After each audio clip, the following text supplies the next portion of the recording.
Wednesday night sports delight. There we go. Already cut off the platform sports talk show. I am your boy Smooth, along with your girl Bunny.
Part 2.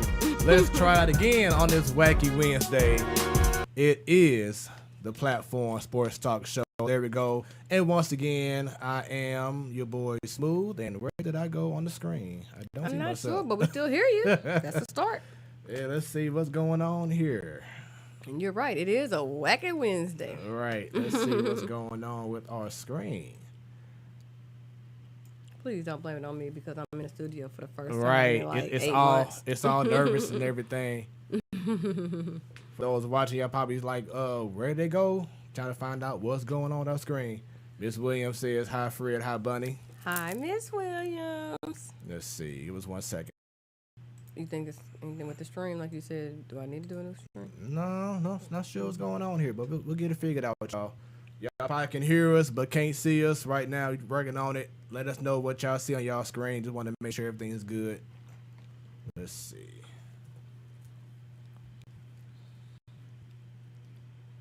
See, it's hard work being the sound engineer and the producer and the graphic designer. Right. It's all good, though. All right. I think y'all can see us. Miss Williams, let us know if you can see us. I think we should be good to go. We can see ourselves for a second. Right. I love technology on this wacky Wednesday. Yep, there we go. Can hear you fine, and now I can see. All right. We in there. For her first time since, how long has it been since you've been here? This is November, I want to say. Really? Yeah. November? Wow. Like beginning of November, because before Thanksgiving and all that. So yeah. That's what's up. Well, welcome back to the getaway. Yeah, well, thanks for having me back here. Yes, it's a pleasure. Unfortunately, Stanley couldn't be here. He had a last minute, had to go into work ordeal, so he's not here tonight. But we have a great show in store for you. It is your Wednesday night sports light, the platform sports talk show. When it's about sports, You know what? It becomes our business. and no matter what technology try to do to us, business continues to pick up. Yes. So we have a jam-packed show that, as you all seen on our post on Facebook, on Twitter, on Instagram. Another great guest coming tonight. Last week, you and the ladies, you, Joe, Annie, Dejanelle, Sharita, y'all had some great conversations. Annie, she never ceased to amaze. Never ever. Even being a Dallas Cowboys fan, so you know they suck. She still hangs with them tight. I be sitting back with my popcorn like, let's go. As you know, Annie ready to go, baby. She got the guns locked ready, ready to go. All the bullets. But I'm ready. The Shots fired back. The super soakers, everything you name it, she got it all filled up and ready to unleash it. But once again, great job last week, ladies. And for those who tuned in, shouts out to you. For those watching for the first time, thank you very much. Normally, the presentation, the production is much smoother, but you know, sometimes it happens. Sometimes it happens. But we here, and we about to go ahead and get it in. Let me do one more thing here. Bam and bam. There we go. All right. So feels good. 2 weeks ago, Stanley was here. He was like, "Man, it feels so real." You know, having being back in the getaway, we've been doing a whole lot. You know, and doing a whole lot. But it's good for us to be able to be back in person and do what we do.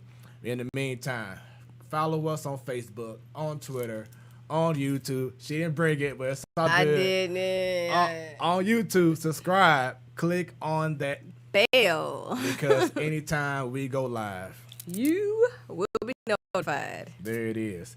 So let's get right on to it, man. We have a jam-packed show, and we always start things off locally. So let's go ahead and bring in our baseball and hockey expert, none other than Joe. Joe, what's happening? Not much. Just ready to watch Adam and Wayno get our first dub in a week. Hey. 6 games in, man. I'm tired of it. Tired of the nails. Tired of taking the L's. Please, I am begging to the baseball guys, the St. Louis guys, whatever kind of guys we need. Let's bring home a victory tonight because Jesus Christ. It's been rough. I mean, hey, the Yankees aren't doing too hot. The Dodgers went a month in a row without really winning many games. Happens to a lot of people. Got a lot of injuries, but part of a 162 season. That's how it goes. So hopefully we can turn around tonight, have a day off, and have a tough series in Chicago this weekend. I was used to the losing games early. Remember, I told you all that the Cardinals don't really turn it up until July, right before All-Star break. And then they come back. They full steam ahead. So it's June now, and I'm like, all right, you're supposed to get like 3 losses here or win 3 losses, not 6 games. It's been 7 out of 8 actually, but it's like, come on, just get it together. A little here, a little there, because we already 3.5 games back now. Yeah, something like that. Just don't get too far back. But we're all right there. It's all right. We were in first a week and a half ago, and then the Brewers are in first, and now the Brewers are losing right now. So then the Cubs will be in first. It's gonna be like that with these 3 teams all year long. So I mean, let's get this rut out of the way now. Get hopefully some injured people back. Try to win some ball games. See if Mo does anything, and then let's go from there. So before we continue on with baseball, let's go ahead and do a quick little run through with hockey. On the screen, you have the Stanley Cup playoffs, and my goodness, last night, this last 3 days or 4 days, I have been stunned because we've seen Colorado Avalanche had like a 2-0 lead. They were dominating over Las Vegas Golden Knights. Then last night, Colorado had a lead, I believe, going to the 3rd period. Is that correct, Joe? Yeah, they're winning us nothing. And Las Vegas Golden Knights won in overtime. Yeah. And now the It's series Colorado. in Colorado, and now the series is 3-2. I'm like, what the heck happened, Colorado? Then I thought about it. I said, oh, their owner. Cronky. F him. And the Knights are showing they can fight. Thank goodness. I'm like, you know what? God doesn't like ugly, and that's what's going on. That means the Nuggets are in trouble too. Then the Nuggets are. We'll talk about the NBA later. I was like, man, but it's just pretty crazy because Joe, as you know, for those who love the Blues, we saw what happened. We was like, man, okay, this is crazy.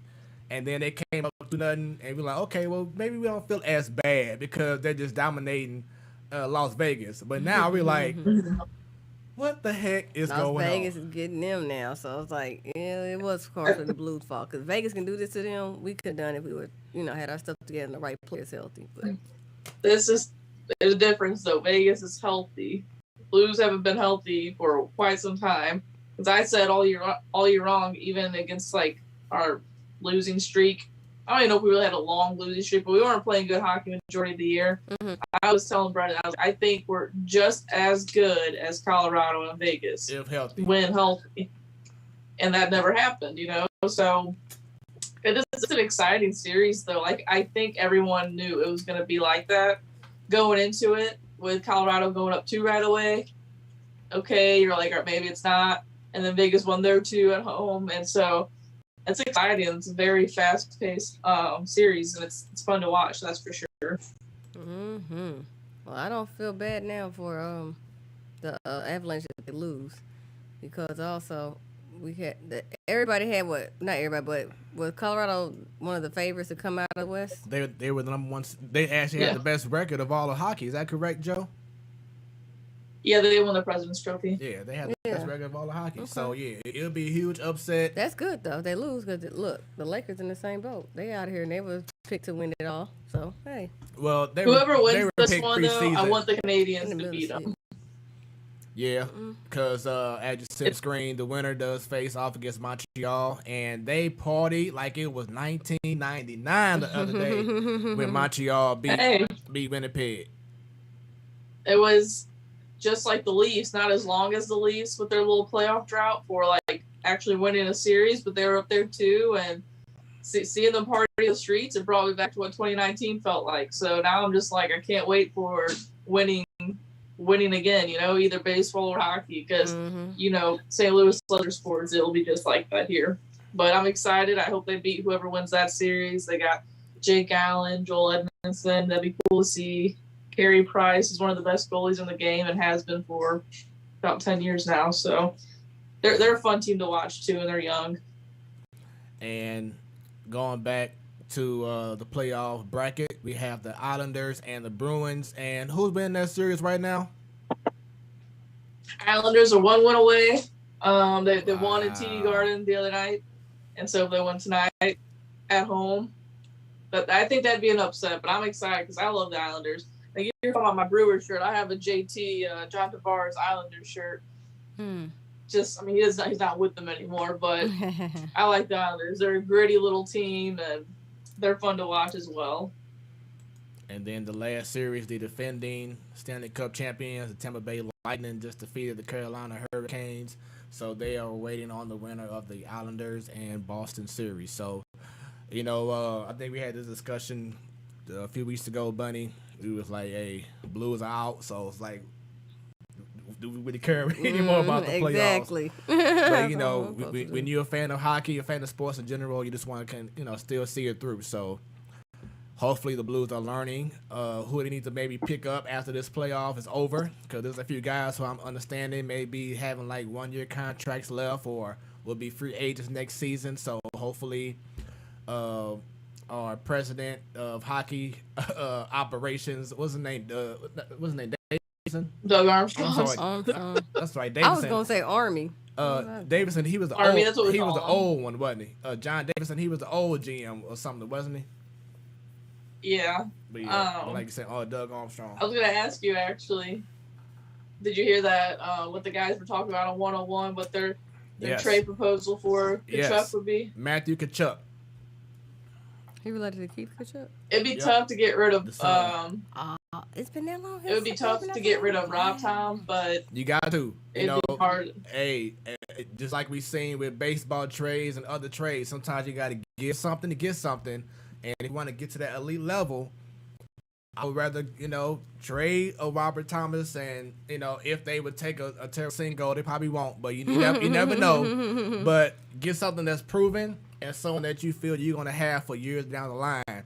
Can you imagine having Kachuk, Perrin, and O'Reilly on the first line? Like, that would just be sick, and have it for the next few years, too. Not just for no one little season. No, you're going to have it for a year to come. Well, then. You putting it out there to them. Tell them better listen. Listen to these trade offers. Like, what's his name? Jeremy Rutherford was talking about it, and he doesn't see it really happening. Mm-hmm. Him even being traded at all this year. There's a better chance of it next year. But why don't you whistle free agency? And he said before he would like to play here. So that'd be exciting for sure. Yeah. We just gotta hope for the best that we get some shrewd moves done by the Blues organization. Also, I want to go ahead and show love since I have you, Joe, and Bunny on. The great, and should I say the great, Simone Biles. She knows. Man, she is the GOAT. You gotta have a whole new name now. She got the GOAT. Stitched into her uniform. Got it on her. Yeah. So that's hot. She knows what she's about, baby. Yes. I mean, when I say she is just making it look so easy, too. I know, right? I mean, all the other ladies are, I did it, woo! But no, she comes in and just like, do it. This ain't nothing. I'm going to do about 5 flips with the twirl and the twist and the kick and get some hot dogs to call my mom and kiss my boyfriend and then land perfectly like it ain't nothing. This woman is incredible. How does she do it? Man, and for those watching, then like her Instagram stories, she just chilling at home with dogs now. Right. Like, she just wins. Now she just kick back. And for those watching for the first time, we on Facebook and you trying to leave comments, you have to make sure you leave comments under the platform Sports Talk Show page so we can interact with each and every one of y'all. So you may be commenting on my page or on Bunny's or on Joe's or our special guests. You probably leave some good details, good questions, whatever it is, but we can't see it. You can't see it on the screen because you have to be only on Facebook on the platform Sports Talk Show.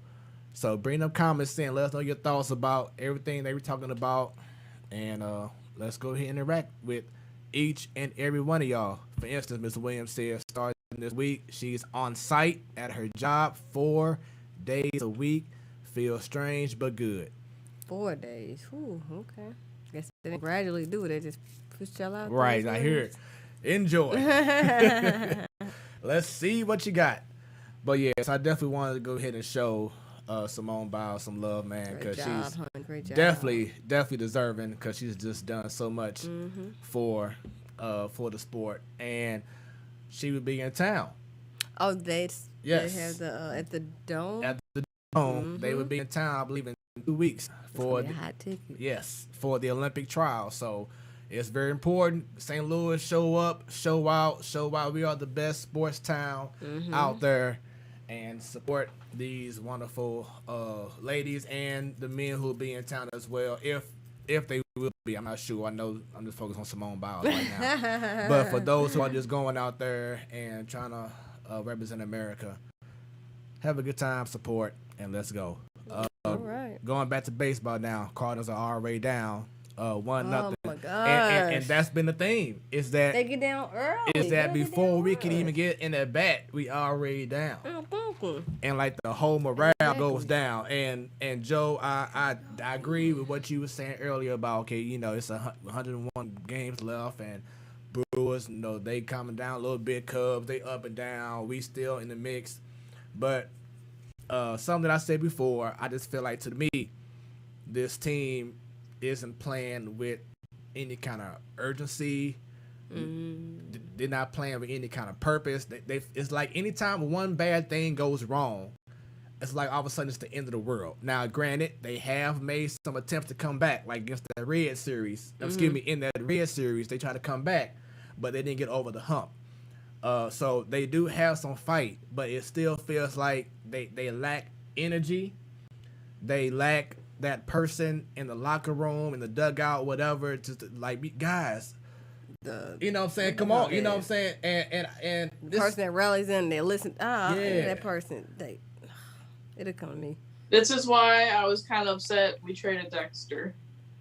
I'm not. I'm sorry. He liability even for that locker room person to go to rally up the troops type person. You need a veteran and people need a lead.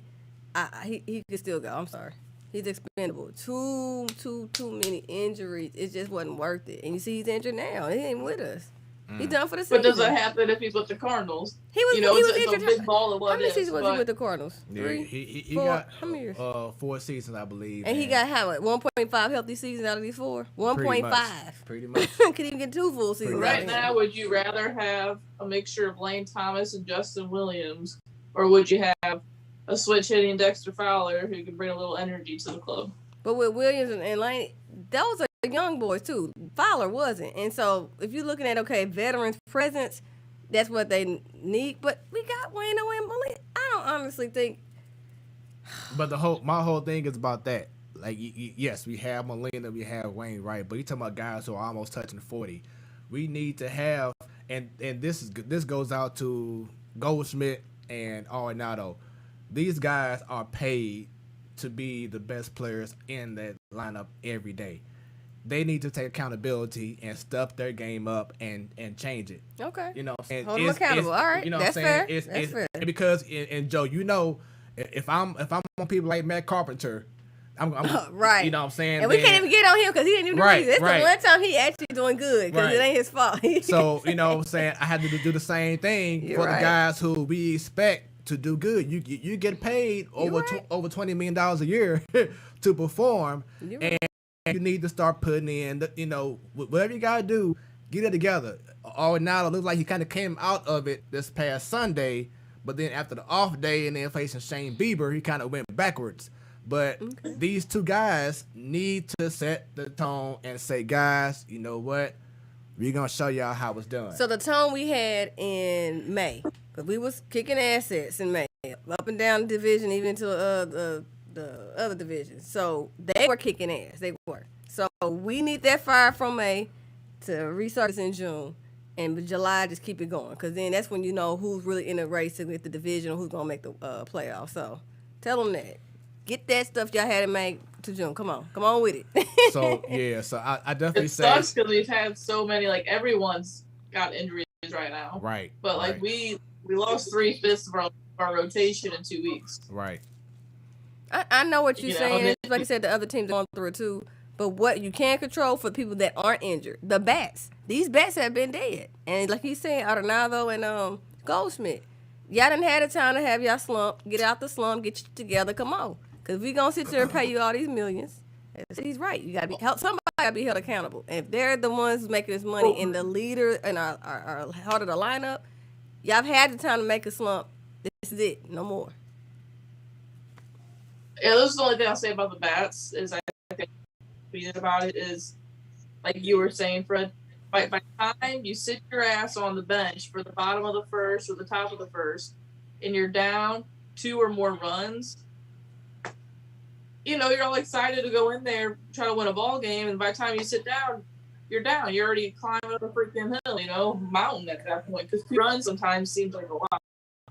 And then, like Sunday, I wish they would have lost 7-0. That was the best thing to watch. Right. And then, like you said, you go in, bottom of the first, you're down 5-0. So then each batter is trying to do too much. Right, to try to make up for it. You know what I'm saying? Trying to pull the ball for instance, I've been looking at Cleveland yesterday. All they did last night was take the ball the other way. We have not done that enough. Everyone trying to hit these home runs or pull the ball all the time and not taking the ball opposite field. Sosa, yesterday, he had 2 of his 3 hits yesterday. He took it the opposite field.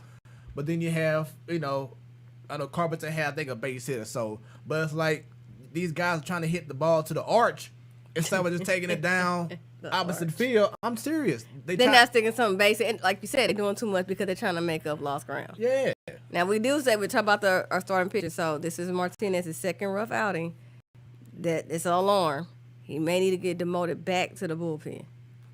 It's 2 in a row, and I know Wayne always had this happen before. We've had 3 rough outings. So it's like, I don't know. And I say Martinez on the crowd. Something's got to give, but he's been too much of a liability. Like I said, it's only 2 outings, but those only 2 makes a difference because he's in the 6-game losing streak. He's part of it in 2 of the 6.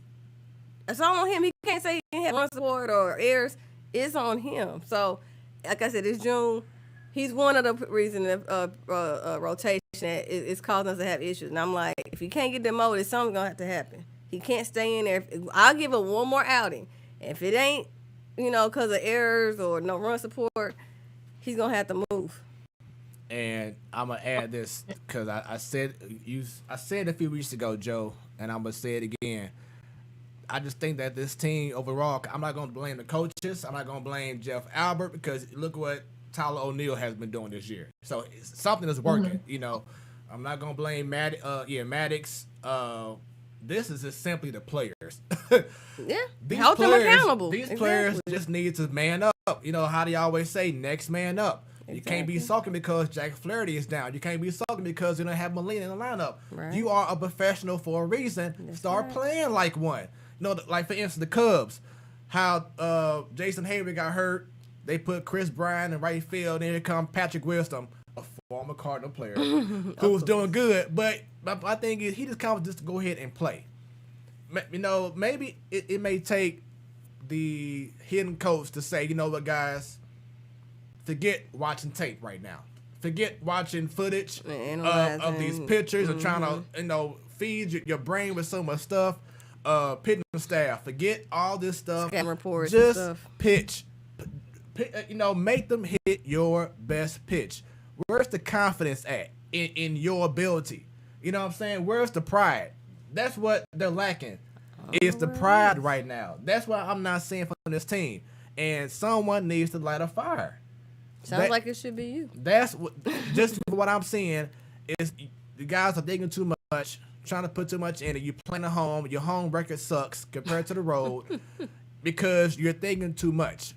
Play your game. I think Matt Carpenter the other day stood on a chair, Joe, and told the guys, come on and just play your role. And he backed it up himself. But my whole thing is stop thinking too much and just start playing baseball. But it's funny how what you said is what you said about Matt Carpenter's game. Now you tell the whole lineup. But it's facts. It's all facts. But you were just saying the only difference is, Bunny? What? The only difference is every other, including the pitcher, 8 people in the lineup are mashing, but Matt Carpenter strikes out. It's the end of the world. But now Matt Carpenter's actually hitting the ball, seeing the ball, taking his walks, everything possible, and you don't see anyone complimenting him. Because it's still the end of the world because everybody else sucks. Because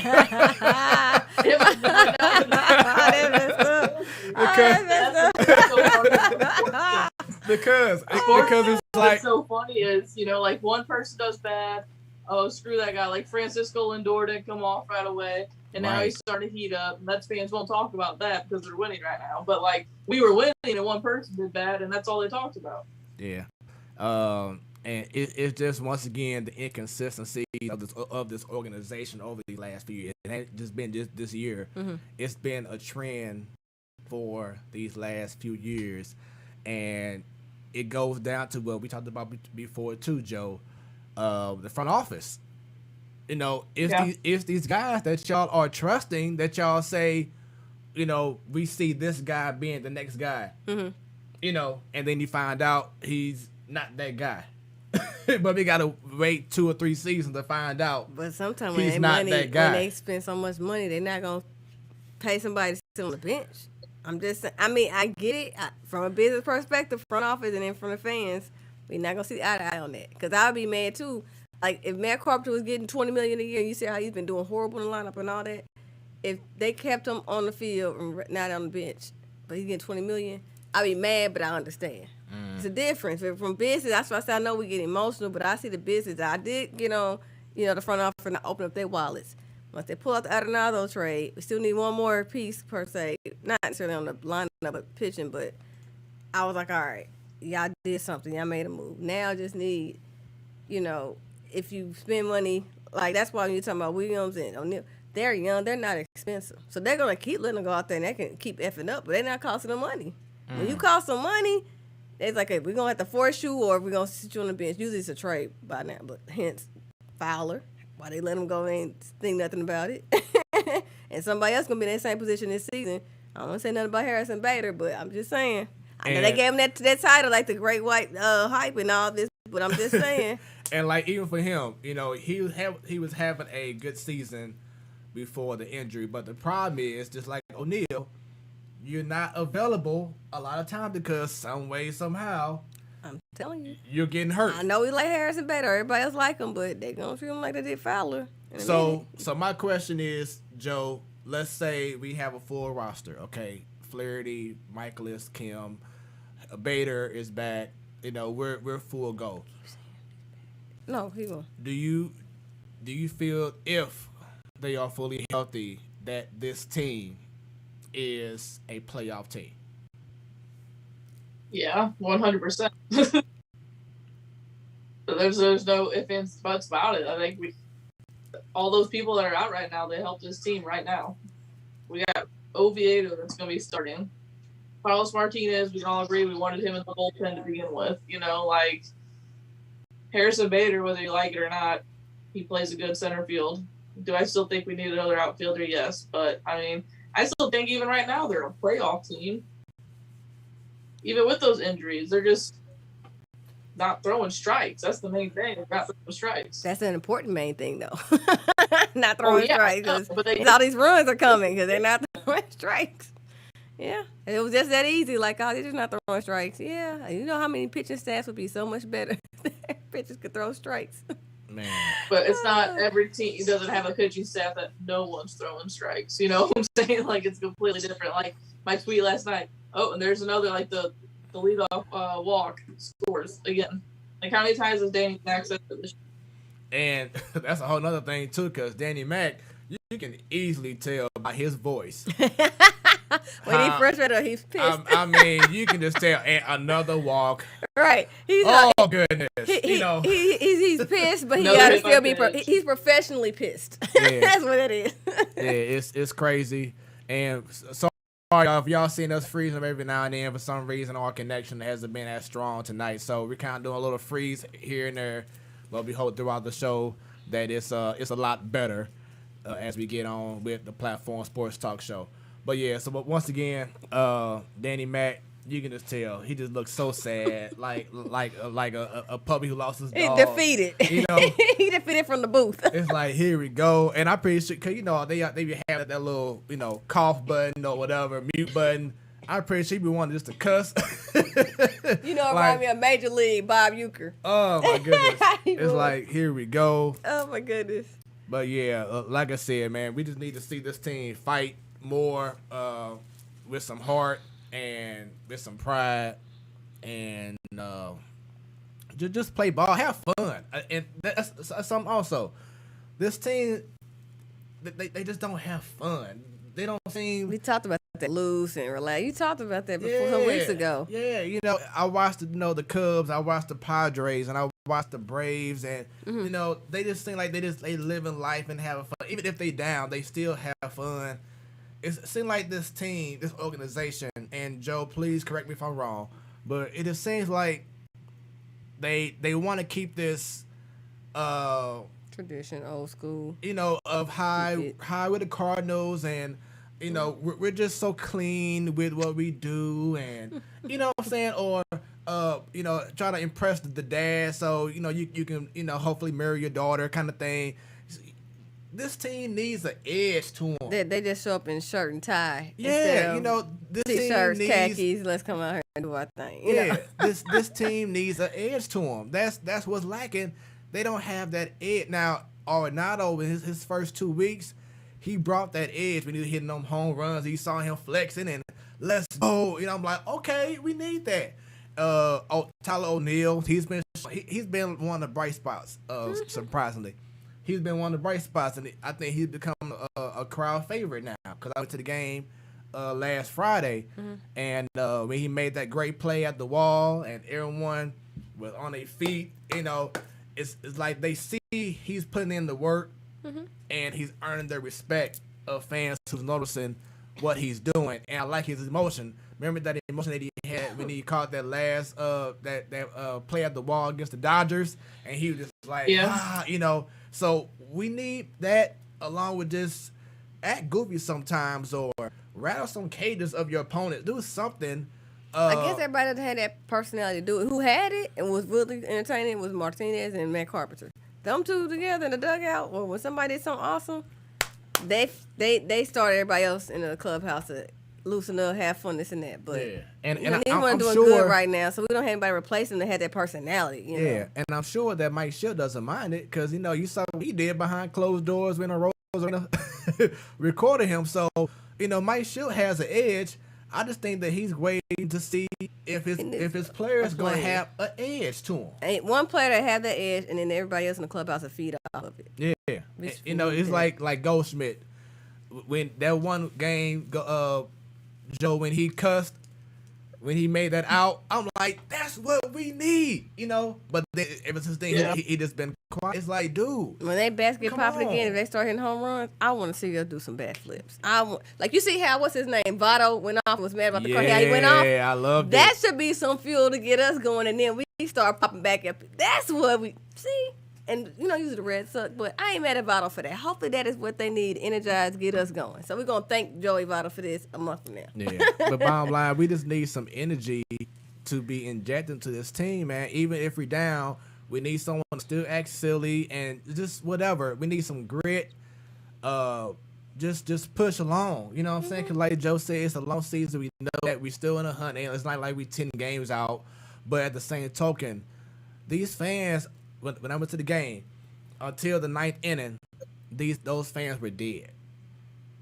And it's like they had to get entertained, and we need entertainment. You know? That's what I believe in, entertainment. And speaking of which, it looks like one of the reasons, because this has been a hot topic over the last 2 weeks now, but one of the reasons that the Cardinals could be struggling a whole lot, Joe, and for those watching, is because of potential substance use by pitchers. Okay. When Mike Schill got mad a week plus ago when his pitcher got caught out for, that was with his cap though, right? That was with Giovanni Gallego's cap. He had a little bit of substance on it, like rosin and sunscreen. So it was proven. He had which is legal. Which is legal. Okay. And he got mad about that. And it's like, okay, when that came to the forefront, I'm like, okay, they talking about these baseballs. Everybody, like with steroids, the people or the powers that be know what's going on. There's no, this is, but what are they going to do about it? So you said it's a hot topic lately, but it shouldn't die down. What are they going to do about it? You think the Cardinals pitching staff have been doing that? Going to do it. Eventually they had to do something about the steroids. If you want it because you're trying to get, we know they're struggling getting newer fans. They're struggling to get the numbers up. Everybody has to make up for revenue, no matter what sport you in, because of the pandemic. But my thing is, you said they're not going to do anything about it. For how long? It's not going to be never. They're going to have to eventually do something. It's going to be a scandal that's going to explode. We already talked about the Astros and that scandal. That was not just a once World Series thing and done. They did it prior to that. So it's going to take something or a big scandal, but if you want to get ahead of the scandal, you would stop it. That makes your sport look bad, and they're going to keep being known for doing bad stuff and people not saying anything to after the fact. Like I said, everybody knew about the steroids, the cheating thing that the Stros was doing. I mean, it took a picture to say something. Eventually it's going to come out, but I'm just saying, you don't want to be known constantly for having scandals in your sports and so close to each other.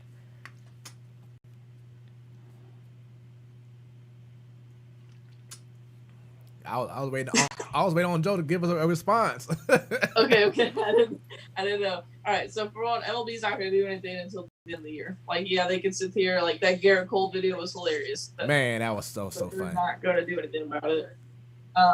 Schilt was mad because why are you going after a guy like Giovanni who has just normal sunscreen and rosin on his on his hat when you got clear as day pitchers going into their hand, into their glove like that, doing all this weird stuff, and you're going to go after a guy like that and try to make an example, and now the Cardinals look like the bad guy. But MLB is not going to do anything. Like, it'll take them until the something. That's stupid on them. You have too many scandals in 2 short years to sit there and be like, okay. And you're talking about getting new fans. I mean, people keep hearing that your sport is cheating. Who wants to be a part of that? Like a casual fan, I'm saying. Diehards will be there, but you don't have that many diehard fans like you used to. Hence, I said casual fans. Casual fans like, oh, they cheating, this and that. Like, So this is also the thing, like, you got them saying they're dead in the ball, which they haven't, because the handful of people that are hitting homers, there's a lot of them. And then you got, apparently this is the worst and ever in baseball history of all around the league batting average. It's just terrible. So they want to put crap like that. mm-hmm. And they let these pitchers get away with using spider tack or whatever the hell it's called. Like, right. It's annoying. It's aggravating as a fan of the game to watch, because they're picking and choosing who they want to call out. Like, I don't care what anyone says. Everyone knows. That's a great point, Joe. Yeah, like, I think the reason why the Astros got so, like, pointed at is the way it happened. The whole trash cans, make fun of it, whatever. Then you got the people coming out saying that the Dodgers did the same thing. No one's going to do anything about it. And now you got people like Trevor Bauer and Garrett Cole, who are probably the main 2 victims of this, and they're not going to do anything about it. So they're picking and choosing when they want to attack. Of course, they're going to go after a Cardinals pitcher who's been dominant, one of the top 10 pitchers in all of baseball in the bullpen, not doing anything. And now they're going to, they're just pick and choose, and that's what's so aggravating about it. And I was going to say that same energy, because from what Jamie was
strain.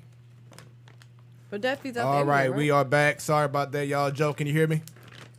Yeah, I can hear you. All right. Sorry about that, y'all. Had a little issue with the connection once again. So we back at it. I think I was talking about the substance and everything. Mm-hmm. So you're about to say Jamie, I think. Yeah, what he said on one-on-one. Yeah, I was gonna say Jamie Rivers.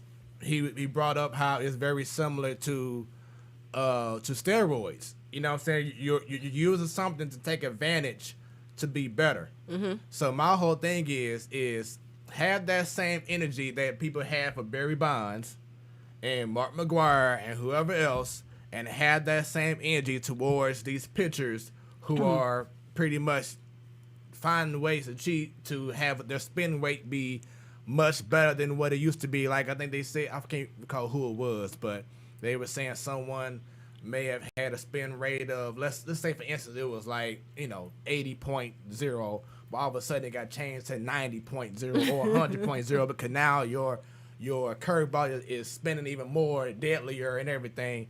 And I think Mike Shildt said it's looking like a damn wiffle ball.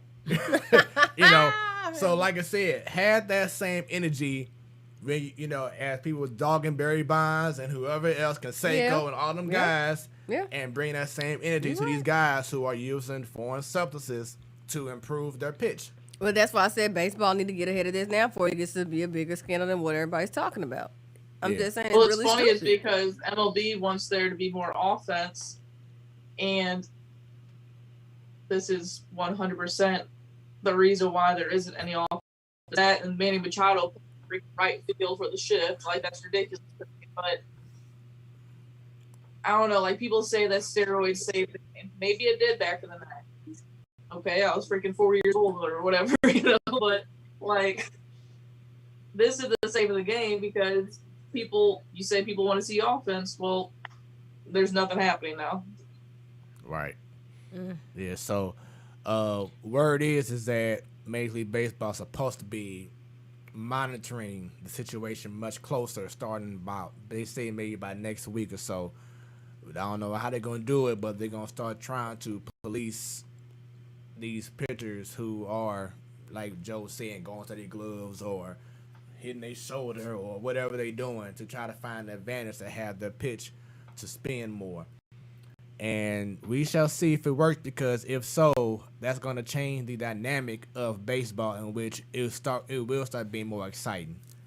Then the kids will start enjoying watching games again, because every game ain't 2-1 or 5-0. It's going to be exciting again.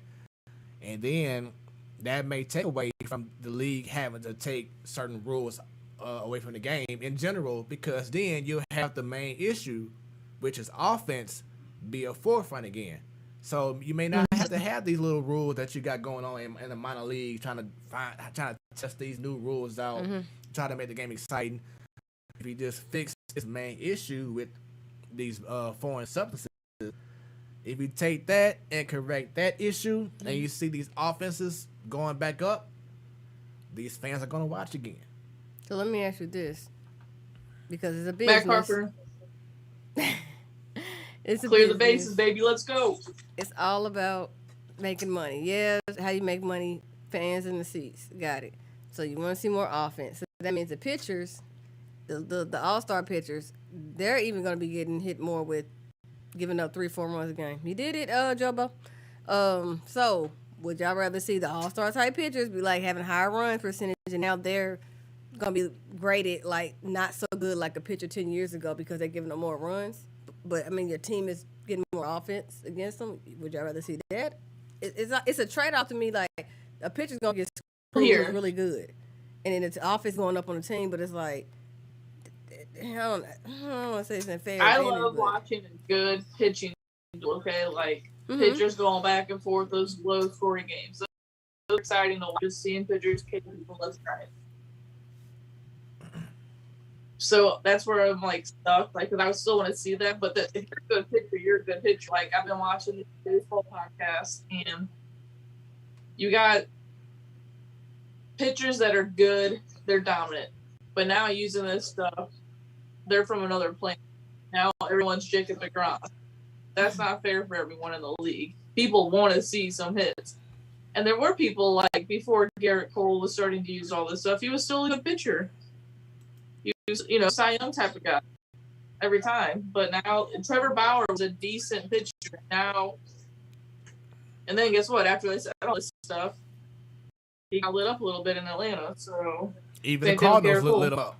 So then what's going to happen? Every good clubhouse is going to need that one dominant pitcher, and the other four in the rotation are going to be ones that give up the runs. We got to expect that one pitcher duel. The four other is going to be high-scoring games. Well, no, because, I mean, you got people like Adam Wainwright who barely threw 90, and he can dominate. Right. Shut out the Cubs. But we're trying to see more offense, so because this is going to be a newer group of pitchers coming in. If they crack down on this rule and all that, we're gonna see it's gonna see changes where they're not gonna be as pitches dual. We're not gonna see as much 2-to-1 like you said. The new group of pitchers when they come up to the league or they actually making a name for themselves. Do you see them actually again? Being a good pitcher and then being an all-star pitcher is two different things. Being good is good, but an all-star, whole nother level. So, again, are you going to see the newer pitchers be the ones that still haven't, on giving up 2 runs a game? Or are you going to see more? Without this resin and all this crap you can't have on the ball, but without showing them the way to cheat, what's going to happen? You're breaking up a little bit, but I don't know. It's gonna be, and this is also a thing too. Can you guys still see me? Yeah. Yeah, we can see you. Can you hear us? Okay, it's like so. Are we frozen? Yeah, we are. But can you hear us at least? I can hear you guys. You're just like the stuff. Oh. But no, like I was also gonna say, like there are things that you can use. You can use sunscreen and rosin and sweat. Like pitchers have been doing that for as long as the game's been around. And there's been plenty of dominant pitchers out there. They just don't want you using this crap that they show on advertisements where a freaking cinder block is stuck to your hand. People are actually going to scientists and having them freaking brew up something for them. That's just not right. And Ms. Williams asked, aside from fairness, what is the long-term health effect of the substances they are using?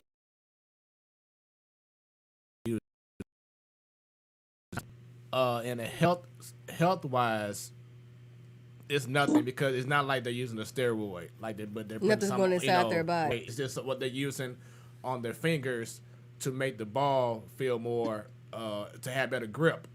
So it's not anything health-wise, Ms. Williams. It's just the fact that you're trying to cheat your way to get a better out rather than using just your exact skill set that you were blessed to have. That's why you made it to the league. I don't think throughout your whole league, hopefully it's not the case that you're using foreign, substances or whatever. But it's just the fact that they're using that to better their grip, to have a better spin rate on their ball, to have more effect. Crazy is you got hitting a baseball is like the hardest thing in sports to do. Right. It's and it's crazy that with how fast these pitches are coming in and with blink of an eye, these batters can tell you that they can see the spin of the baseball. That's how they have an idea of what's coming. Now they're saying they don't even know how it's spinning. Like, it's already the most impossible thing in the world to do, and now they're just making it like out of this world. I mean, I guess baseball's a hard sport to play. I mean, your skill level has to be superb, even if you're quote unquote an average player. That hand-eye coordination is no joke. And compared to other sports, it's like, why do we keep hearing baseball dealing with cheating more than any other of the major sports? That's how I tell you that hand-eye coordination is just no joke. Like, some people, they say naturally talented. A lot of people train to be a great quarterback, train to be a great shooting guard, train to be a good forward, soccer and hockey.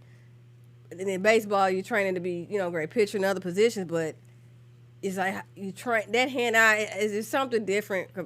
I mean, I don't want to compare it to shooting and throwing because it all has their own skill set. But if you had to do this much cheating compared to the other sports, it's like, gosh, dog, what in the hell's going on here? Like, that's sometimes I see why they try to change the rules, get more fan engagement, make it more offense because old school, the traditional older rules and how pitchers' duels was what you expect, this and that.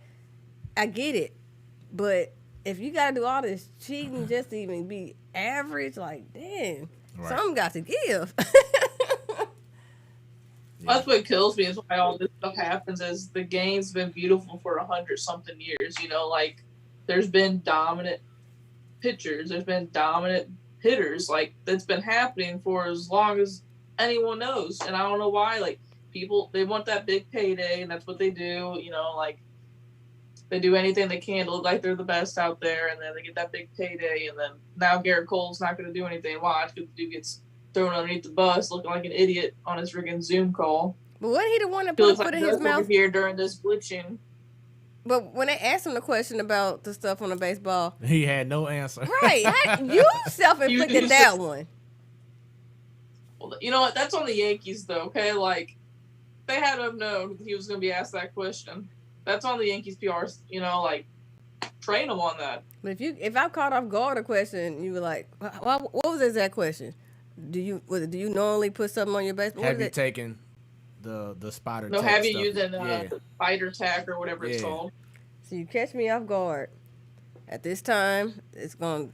You got to deflect it. I mean, I'm not a PR specialist, but if it's caught off guard, I don't know how to answer that question. It's the last thing that should come out your mouth, though. I'm just saying. You see Josh Donaldson today wearing the rib protector because he's facing him tonight. And then after Garrett Cole struck him out tonight, he's third down at Donaldson as Donaldson's going back to his to the dugout. So I didn't even see that yet. That's funny. Yeah, I just got like an alert about that it just happened really? recently. So yeah, it's gonna be interesting. But that's baseball right now, man. They trying to get these issues out the way, and it looks like this foreign substances thing is the biggest thing. That if they can get this corrected, get it right, then we may see they need a better storyline for this season. It's all Like entertainment to us. Chris Rose said though is sorry, Bonnie. Chris Rose said that like if there's no news around anything, it's bad. But if you have good news, bad news, whatever, it's some type of news. Right. So baseball's got some type of spotlight, but it's a nasty, ugly smudge on the sport. It doesn't look good, and that's like you said. It happened with the Astros. It happened with the Red Sox, and then you got Eric Kratz or whatever coming out saying the Dodgers and the Rockies did it, and now you got the whole baseball. But it's something, I guess, right? All I know is he's wrong for that because if he grew up off of the north side, ain't no snitching. You taking that L by yourself. You ain't giving out no other. So he ain't grow up around here because ain't no way you giving out names of team. Oh, man. Really? Right. Nah, he ain't learned the code right. You do not start snitching because you got caught. Come on now. Snitches get stitches. You take that L by yourself.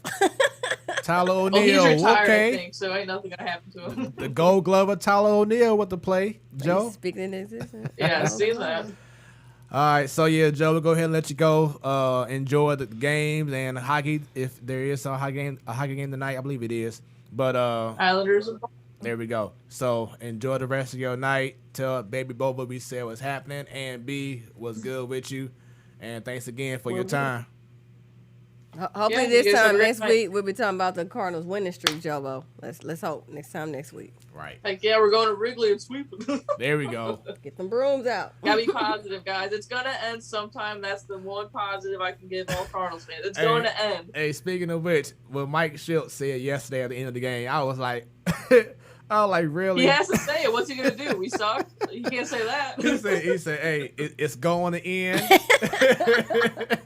The streak is going to come to an end. It's coming. There's the light at the end of the tunnel. He's not lying. He's gonna come to end. I don't know when, but he's gonna come to end. But yeah, have a good evening, Joe. You too, bye guys. All right, y'all. So that was Joe for Joe Knows. Talk about everything local with whether it's whether it's basketball, whether it's basketball, whether it's hockey or baseball. Joe is our hockey and baseball expert, and we love to talk about it. I need to put that Mike Shield quote on the T-shirt. The streak is going to end. The streak is going to end. Hi, y'all. So once again, this is the Platform Sports Talk Show, your Wednesday night sports light. Been going on strong 4 years, consistently every Wednesday. If you're tuning in for the first time, thank you very much. Once again, we do apologize for any technical difficulties with the stream. Our connection has been a little bit weird, a little bit spotty tonight. Normally, it's very, very smooth. So no pun intended. Don't judge what you see right now, okay? Just know that we have this normally like that. But once again, give us a follow on Facebook, on Twitter, on YouTube, on Instagram. Subscribe on YouTube. Click on that bell because anytime we go live, you will be notified. Once again, shouts out to the third person on our crew, Stan. He usually joins us, but he had to work last minute. Had to go into work, so you gotta do what you gotta do, man. Made that money. How that money make you? Right. How things going your way in regards to your job? It's been 3 days now. That's it, just 3 days. Just 3 days in. I'm still employed. Okay. Still in the game right now. Funny thing, my supervisor today, he said, hey, she showed up. Because today was my first time actually in the office. Okay. So I started off remotely. He said, hey, she showed up, so we're doing good. I said, dang. Into that sting. Right. All right, y'all. So it is that time. Go ahead and get them shares going. The moment that for the new people who are here, or for those who just love our show and we appreciate it, the moment has arrived. This man here, he is returning to the show. He was here in person last time. He planned to come today, but hey, things happen when you are a busy man. You are a head coach. Mm-hmm. You are an important figure in the coaching game. 2 weeks ago, we had back-to-back state champion head coach Ryan Johnson from Cardinal Ritter. Mm-hmm. Great conversation. Shouts out to Natasha. What's going on? I saw those photos you had on social media. You was out there at the pool or in some water getting it in, Tasha. Now you putting your business out there, Tasha. But you know what? If it's on social media, it ain't private. Exactly. She getting it in. She like, hey, I'm living my best life. Tasha, you got followers looking there like, yeah, hey. See, just because of that, she going to have about 20,000 friend requests because of the platform Sports Talk Show. Hey, that DM gets a popping, baby. I mean, damn. pop. She be like, hey, big head. And look, just to think, y'all thought nothing go down in Montgomery, Alabama. Oh, she man. said, nope. Better ask somebody. But once again, this guy here, he's a legend from Beaumont High School. Had the opportunity to play against him a couple years while I was at, of course, the V. He was at Beaumont. And head coach at St.Mary's High School. And now, thanks to the pandemic, look at her with the eyes. the toxic eyes. That's what I call them. But over this last year, the pandemic has allowed him to expand what he does. Mm-hmm. And now he has his own podcast as well, which is booming. And look forward to talking about that with him. And amongst other things, everyone, without any further ado, let's bring on to the show our special guest returning to the platform Sports Talk Show, Mr. What should I say? Coach BT Bryan Turner. Coach, what's going on with you?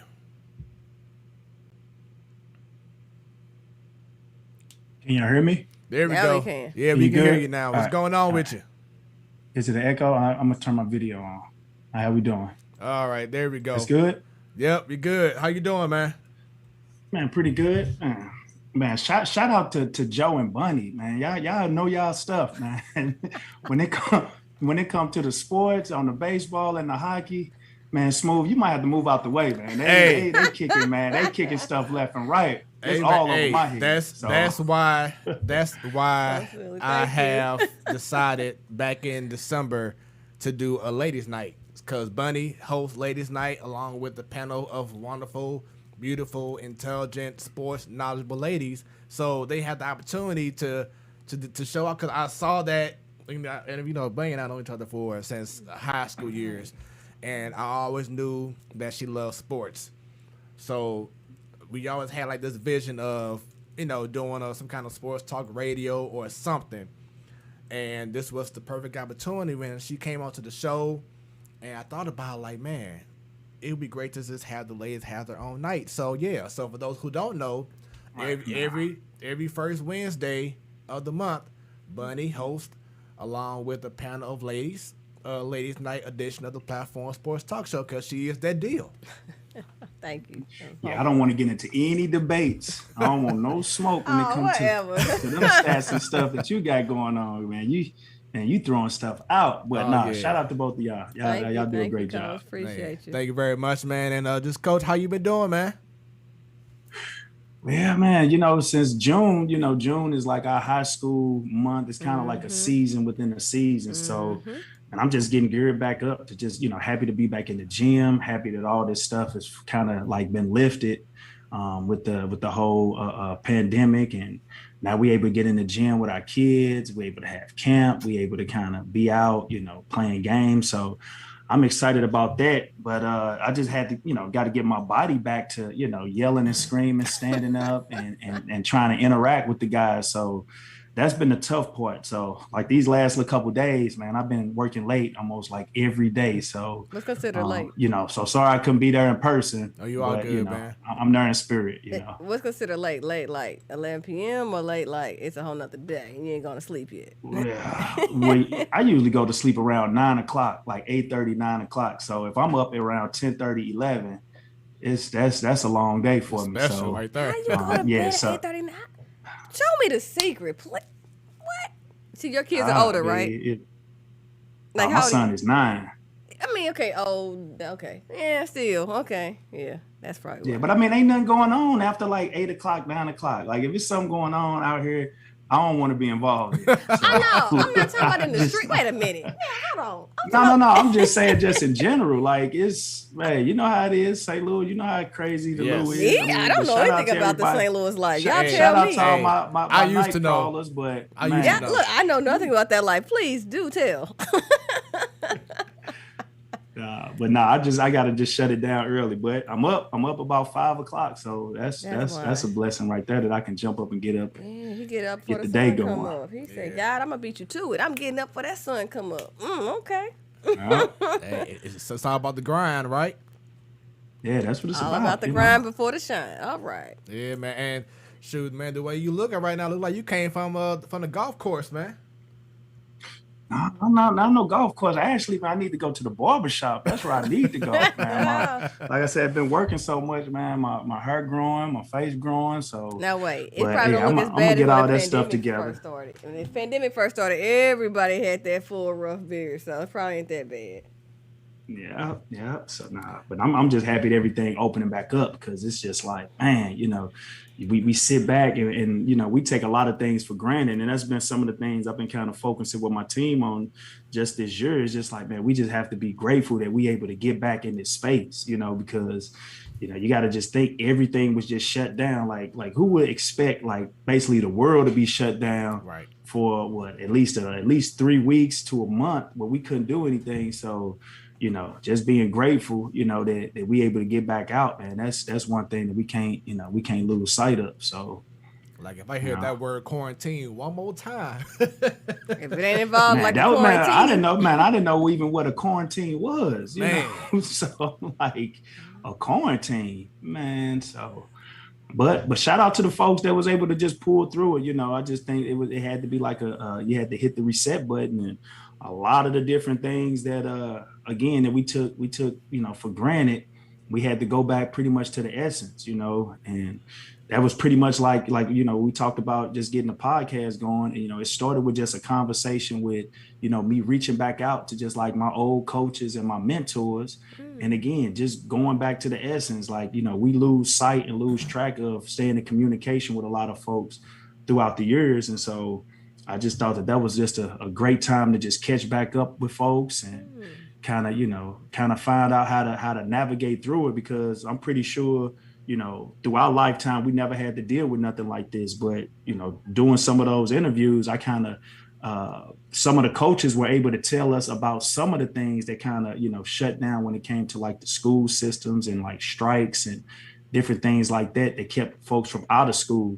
But nothing to the point where, the whole, world was shut down to where, we lines wrapped around the corner just to go to the grocery store. Right. Those type of things. And let's go ahead and stay on the topic of your podcast, because it was something that when I reached out to you, actually, I think you reached out to me first. But it's something you said to me that touched me because of what, we're doing here. But you were pretty much saying in the lines of this show and what I was doing pretty much helped inspire you also in regards to doing the podcast. Is that correct? Right. No, I'm just, like I said, man, you guys do a great job of just, touching the vein of not just sports, but just going back, having these conversations with, current stars, current, voices that's in the community that's doing positive things. And when I saw that, I was just like, man, let me reach out to you. And, I was just, was just glad that you was able to give me some encouraging words. And from there, it was just like, I reach out to you to tell, what you think, how you think I should move, and I'm gonna be getting, some more information from you all after we get through with this show, because, like I said, man, you guys have been, man, holding it down for the last, what you say, 3-4 years. 4 years, man. So, man, nah, you guys are holding it down. So, but yeah, that's pretty much how it got going. It kind of, when I came over, it was just like a spark. And from the conversations that we had, and just us reaching out to just talking about the good old days, I was just like, man, let me have these conversations with some folks that I know, that I stay in contact with, or maybe lost contact with, and try to get this thing going. Most definitely. So for those who are watching this show for the first time and is not familiar with your podcast, tell them the name of it and just give them a little bit more about what the podcast is all about.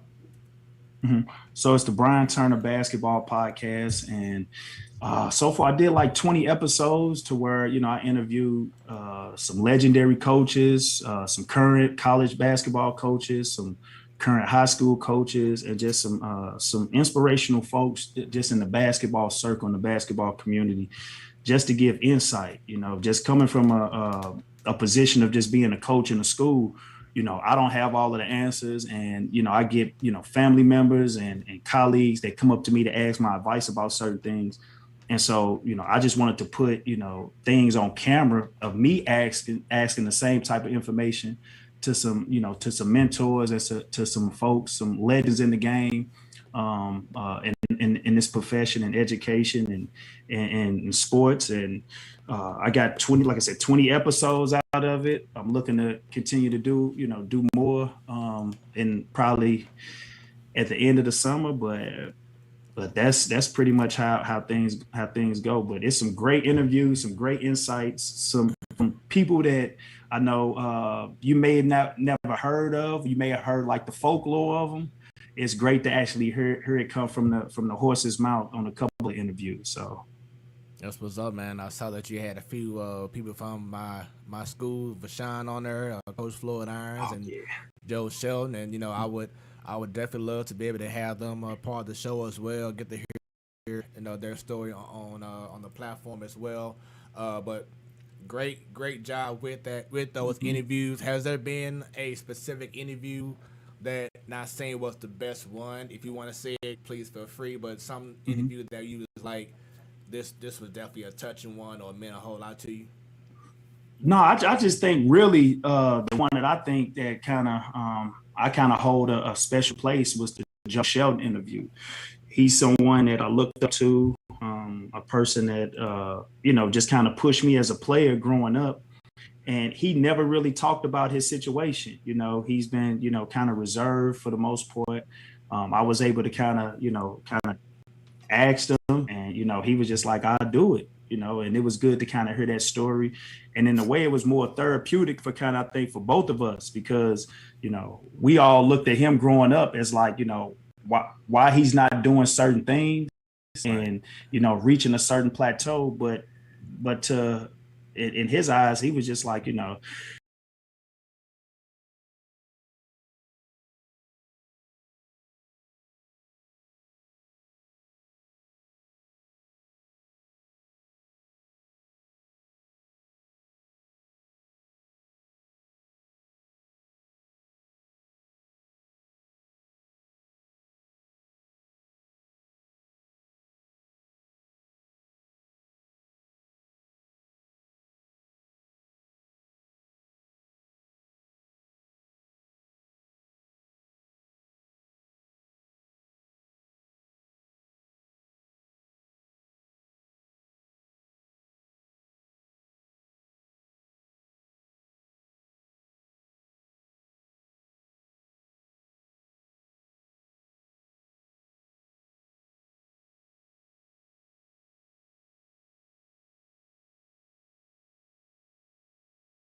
All right, sorry about that, y'all. Once again, internet is yes, Miss Williams. The internet is trying to defeat us, but we not gonna make that. We gonna keep it going. We Keep back. this party going. We had a little commercial break, Right. but we back here on the Platform Sports Talk Show. Your boy Smoooth along with Bunny. There we go. Shouts out to Stan Minutes about sports. It becomes our business. There we go. And business continues. Internet or not, continues to pick up. So once again, before we got cut out, we talking about how much it meant for you to have Joe Sheldon on, to have your old coach. I'm sorry, what was his name again?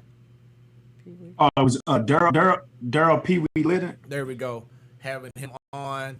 I saw you had Austin Jr. on. I mean, just continue to grind, man, with that show, man. And anytime you want to have me on, I have the Platform Sports Talk Show on. We can discuss some things. It'll be a pleasure.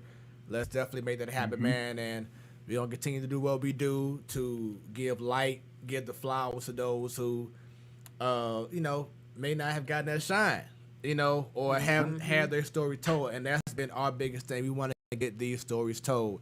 When we had Marquise Watkins on from the V, he felt appreciated to have his story told. We had so many other guys, whether it's local guys or professionals that we had on the show.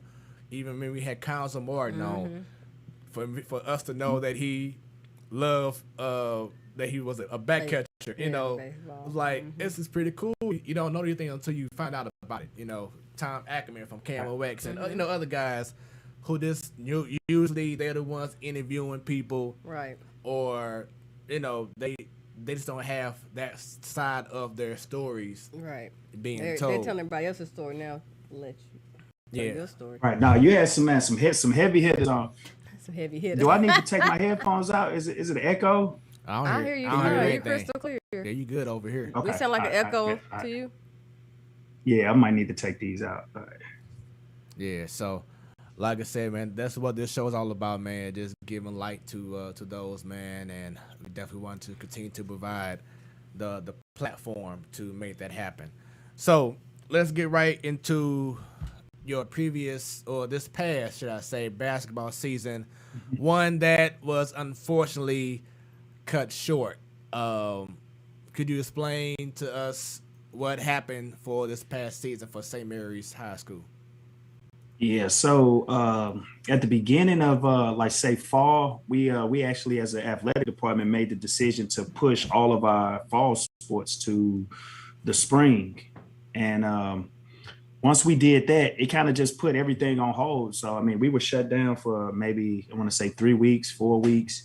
And then it was announced that we can start having workouts again. And when everything kind of opened back up, we elected to play fall football. And we were able to get like 3 or 4 games in. And once that happened, I mean, we had a real good football team and had a real good chance of winning state. And we went and played, I want to say it was Jefferson County, not Fredericktown, Vale Catholic. And we went down to Jefferson County. It was no restrictions whatsoever. And not to, anything could have happened, but we had to test every 2 weeks. And once we came back, we had maybe 15 cases of COVID, and we had to shut our season. Football-wise. Yeah, and that was like the game to advance to state or to semis, one of the two. So I just took it up on myself to just basically rule out at the beginning of our season that, if a team was not going to test every 2 weeks just like us, we just wasn't going to play. And we weren't going to put the kids in harm's way, because if we're testing every 2 weeks and we go out and play a team that does not have to test, we come back and get popped, we're going to have to start and stop anyway. And I took a lot of, a little flack from it, but at the same time, I think it was the right decision. So we only played city schools, and, with basketball, it's more like a rhythm, and we never really got our rhythm all year long.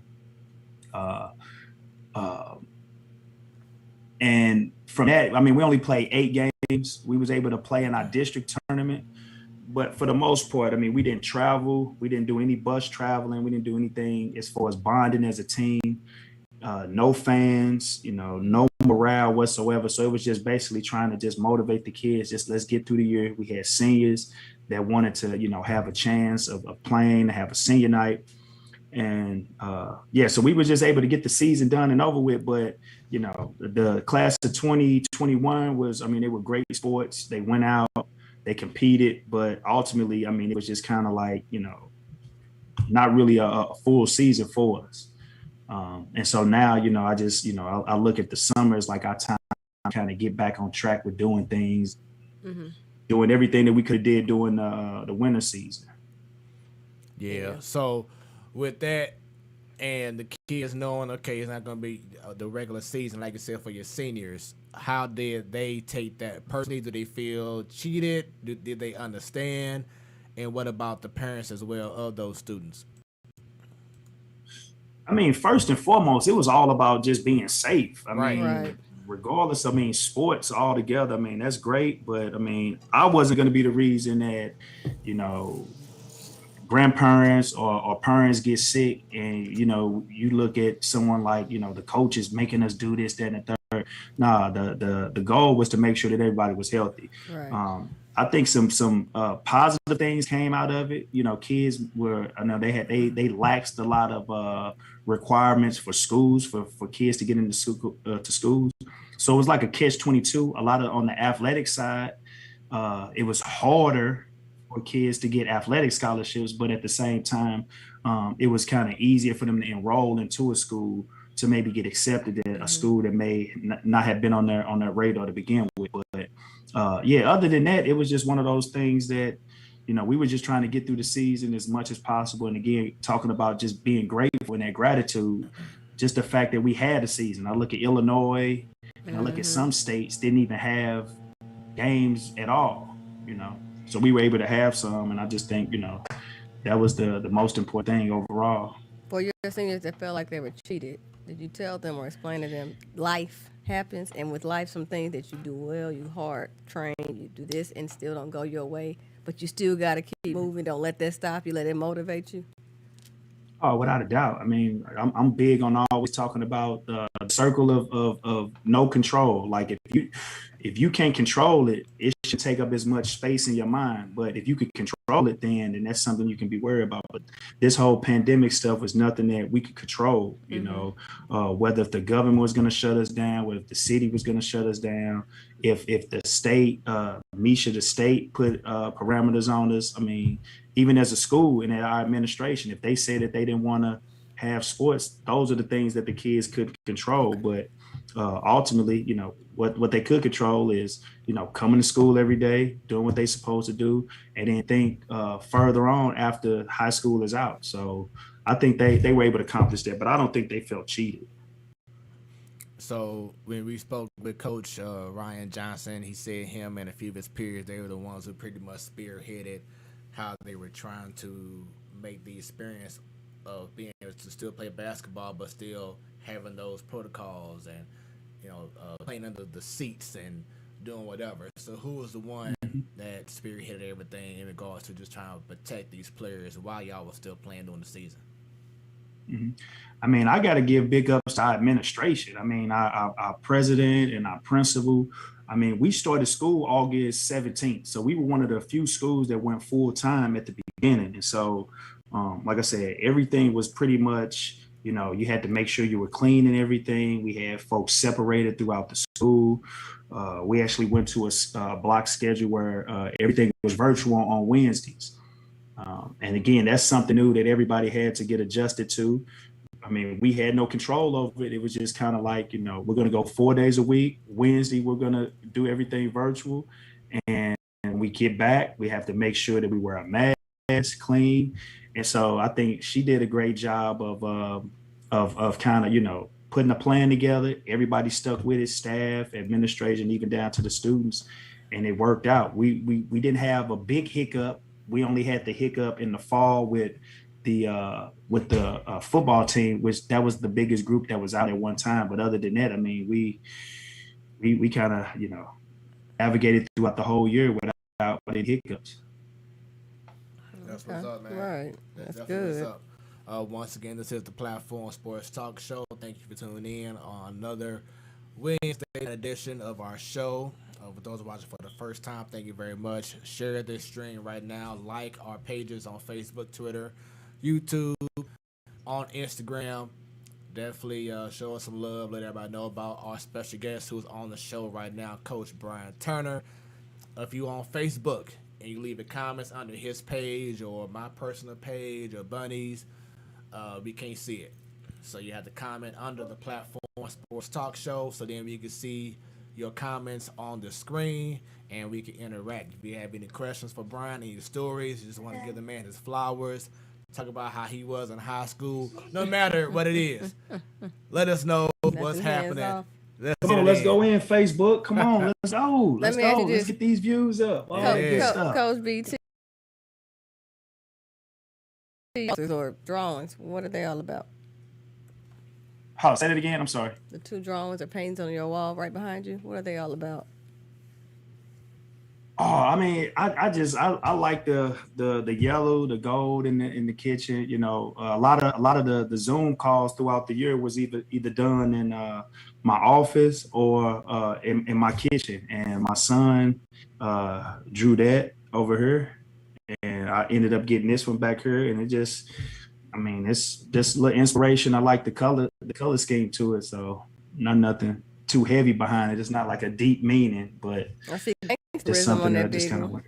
I said, okay, gangsterism. What'd you say? Gangsterism. Never heard that word before. Gangsterism. Oh, look. I know. I heard you giving out some of them North Side quotes talking about somebody grew up on the North Side. Wait. That's what I heard. That's what I heard. I don't know. That's what I heard. I was in a little, the grapevine. Exactly. Heard through the grapevine. You know, hey, you Beaumont, he was Shine. I'm just little old Metro, so you know, we moved a little different. Shout out to Metro. Yeah, you know, they had their moment or two, you know, it's all good. Moment or two. Shouts out to What them. it is. So, question that we definitely had to ask you. I know this is Bunny's first time, you know, meeting you on the show. But question y'all like to ask, I guess. Is, Wait. You said this is my first time tonight? No, with him? No. He was like the third or fourth guest I ever. Okay. Well, so I'm not sure if you asked him this, but just go ahead and let everybody know for the first time who's watching. When did you develop your love for sports? Oh man, it probably was around, I'll say like 10 or 11, just being in the neighborhood, going up to like Herbert Hoover and just being a kid, just playing in the streets, playing in the, you know, in the alleys, finding people basketball hoops to play on. And from there, you know, my mom kind of took a step to try to put me in something organized. And that didn't start till like around sixth grade. So I say around sixth grade, I joined like Herbert Hoover and Matthew Dickey, started playing, and ended up getting like a hoop in my backyard. And my house was like the house around the neighborhood that everybody used to come and just want to get games in and games at. And from there, one thing about back in the day, a lot of the schoolyards had a lot of hoops. So, you know, any place that we could go get games at, you know, we were out just, man, summer everywhere. So I was like a gym rat or like a hoop rat or a park rat. So like I said, that was around 12 or 13. And from there, it kind of just took off. Yeah, shout out to your house being the house everybody want to go to, so we gonna find a place to hoop. Because our house was a house everybody wanted to drink Kool-Aid. Not exaggerating. Everybody in the neighborhood come for the Kool-Aid. Like, man, nobody else can get 10-cent package. Only our house is. I ain't get that. I mean, you know how the summers is hot. Everybody named every day. We had to start hiding the Kool-Aid. That's how bad it was. I'm had to hide the Kool-Aid. Because Negroes would come through, like, you know, the back door kitchen, everybody come through. So the Kool-Aid pack would be right there. Everybody wants something to drink. It's hot. I get it. But then, y'all, I mean, I said neighborhood Negroes, like, guys, not so much the girls, more the guys. Every time. Like, but that's back in the day when people used to actually knock on your door. They did. Like, knock on your door to see if you could come outside and play. Did. So that's what I missed right there. It was just kind of like, look, let's see if BT home. Let's see if this person home, knocking on the door. So you actually had to physically go and see, you know, what's going on with folks and just getting outside. So yeah. Good old days, man. Again, I don't know only a little bit about the north side. I was in a nice little square, using a different part, but still good times, good fun, good laughs. So I know Smooth thought I didn't have an interview with you before, but I do recall, I think I get this right, because you ended up at Beaumont. Initially, you were going to go to another school, but somebody persuaded you or something happened where how you ended up going to Beaumont and then progressing and shining as a star. Do I have that all? No, I mean, all of my family members pretty much went to Beaumont. I mean, it Okay. was just kind of like the neighborhood school, and DSEG was real big, like in elementary, and a lot of my peers and my classmates ended up going the DSEG route. And I actually went the DSEG route 2 years, and kind of, it didn't really work out for me. And then I came back and went back to St. Louis Public, and it was just one of those things that I wanted to play with the guys that I grew up with. And so I had interviews even with some of my close friends. Then we kind of talked about that, growing up, it was just kind of like it was a dream for us to, all play together, and then not just, just play, but try to compete to try to win something. And so that was my whole thought process. And then once I got there, man, shout out to Coach Bird, Richard Hamilton, man. He played me as a freshman, and he didn't really look back and didn't look at the fact that you have some coaches that would only play upperclassmen, but he looked at it was just like, I'm gonna play the best players. And he ride or die, rolled or die with me, and from there I kind of took off, and I took my lumps early. But then I think eventually my junior and my senior year, we had a real good team, and it kind of propelled our program to kind of get going. Okay. So was Coach Bird one of your early influences as a coach, or do you take it before then? Like, any coach that Matthew Dickey, Herbert Hoover that stuck out, or was Bird the? Yeah, like I said, that interview with Coach Daryl Leonard, he was someone that, watching him back in the day, like he actually started the Eagles program. A lot of people don't really know that, but know that. With him and Rich Gray and Ron Goldman, all of them kind of organized that. And back in the day, Pee Wee had like 5 different teams that he used to coach. Just, it's kind of like you ever see like those chess masters where they have those 5 games set up, and they can go make a move over here, move over there, move over there, and still be playing the game. He kind of did that with us as a young team. Coach Gilmore, Coach Ryan Johnson, all of us were playing on Pee Wee's teams growing up.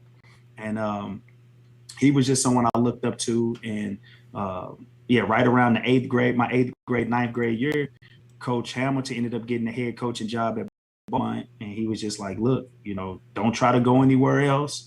It's going to be, totally different when I get there. I want you to give us a try. And, I believed in him, and, he stuck to his word. So you've had an incredible career at Beaumont. What is something that you would say, looking back, that you wish you may have done more while at Beaumont? Man, hindsight is 2020. So even when I look at the kids nowadays, everybody has like a trainer, a shooting coach, all these different. I never really trained, or did anything like that. Like my first time actually lifting weights was like my junior year in college, to where it was just like a straight regiment, getting serious. Yeah, because it was just, you heard the stories of Durant when he's in like his pre-draft camp, how he can't lift, 125 on the ball, but he's skinny, but he can shoot and he can play. So my whole career was just about me hooping, playing basketball. So if I had to look back, and I wish I would have just worked on my skills a little bit more, as far as like having a trainer and doing a routine to incorporate like strength and skill. But everything was just like, heart and just, wanted to play. So we have 2 questions, 2 good questions. One that I was going to definitely ask you very soon, but I'm going to go ahead and include it with one of these questions. From 314 Bird on YouTube, shouts out to you. Says, better in-game dunker, Fried Rice Lefty or Melvin Dale? Hell of a name. Fried Rice. And shout out to Lefty Fried Rice. If you haven't had a black-owned Chinese food restaurant recipe, man, that's the place to go. So that was my high school teammate. but Lefty really didn't dunk a whole lot in the games. You know, he was like a 6'1", 6'2" center back in the day. But Melvin Dale was someone who played behind me. He was a junior when I was a senior. And, man, this dude used to, do 360s and throwing it off the backboard, doing 360s, you know, dunking on people. So I got to say Melvin Dale on that one. All right. And another question that 314 Bird had, which I was once again about to ask you as well. One of our special guests that we had on a few months ago, which was another incredible interview, was the great boxing legend from the Lou, Corey Spinks. And I had, right, in that order. I had no idea until the interview that he also went to Beaumont. And he mentioned that he peeped our shows before he came on himself. And he said one of the shows that he watched was the one with you in it. Mm-hmm. So can you tell us about your friendship with Corey Spinks?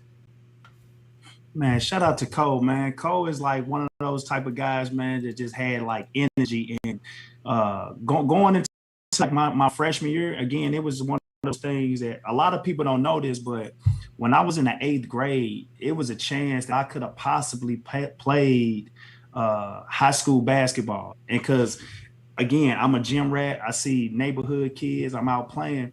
So after school, I think the JV team or the B team used to practice at Farragut. That's like not too far from my school. And there was a playground that I always used to play in. And so I see a group of kids coming to go play basketball at Farragut. And so, you know, I want to hoop. I join in. And so I just jump right into their practice. And I'm practicing and I'm hooping and I'm playing. And it wasn't until like the 3rd day when the coach was just like, okay, well, what school you go to? And I'm like, I go to Williams. And he like, hold on, you in middle school and this and that. He was just like, oh man, you can't be playing in here. But Cole was one of the guys that was around. He was on those teams. And then that very next year when I became a freshman, he just took me up under his wings and, you know, we hung out and we hooped. And even when he became the world champion, he's someone that always kind of looked out for me. You know, I used to travel with him and go places. So, man, shout out to Cole, man. That dude got a great heart, man. And he's doing some great things down in Florida. And, you know, so, yeah. So he was just one of them guys that, man, I used to love being around in high school. Yeah, it was definitely a great interview, man. We enjoyed it. Yeah. He, you know, and then unfortunately, a few months after that, his father passed away. Yep. So rest in peace. But, yeah, man, the interview was definitely incredible. We had a great time with him, and he's been following us on Instagram and liking our stuff. So, you know, definitely much love, man. Something else that I want to bring up, we discussed this last time when you were on our show, and that is, make sure you hear us. Okay. Could be getting a little issue with my end. Sorry about that. But, yeah, something else that you have an interest in, and that is wrestling. Oh, yeah. Yeah. So, yeah. We caught the show last week. So we got into it real heavy.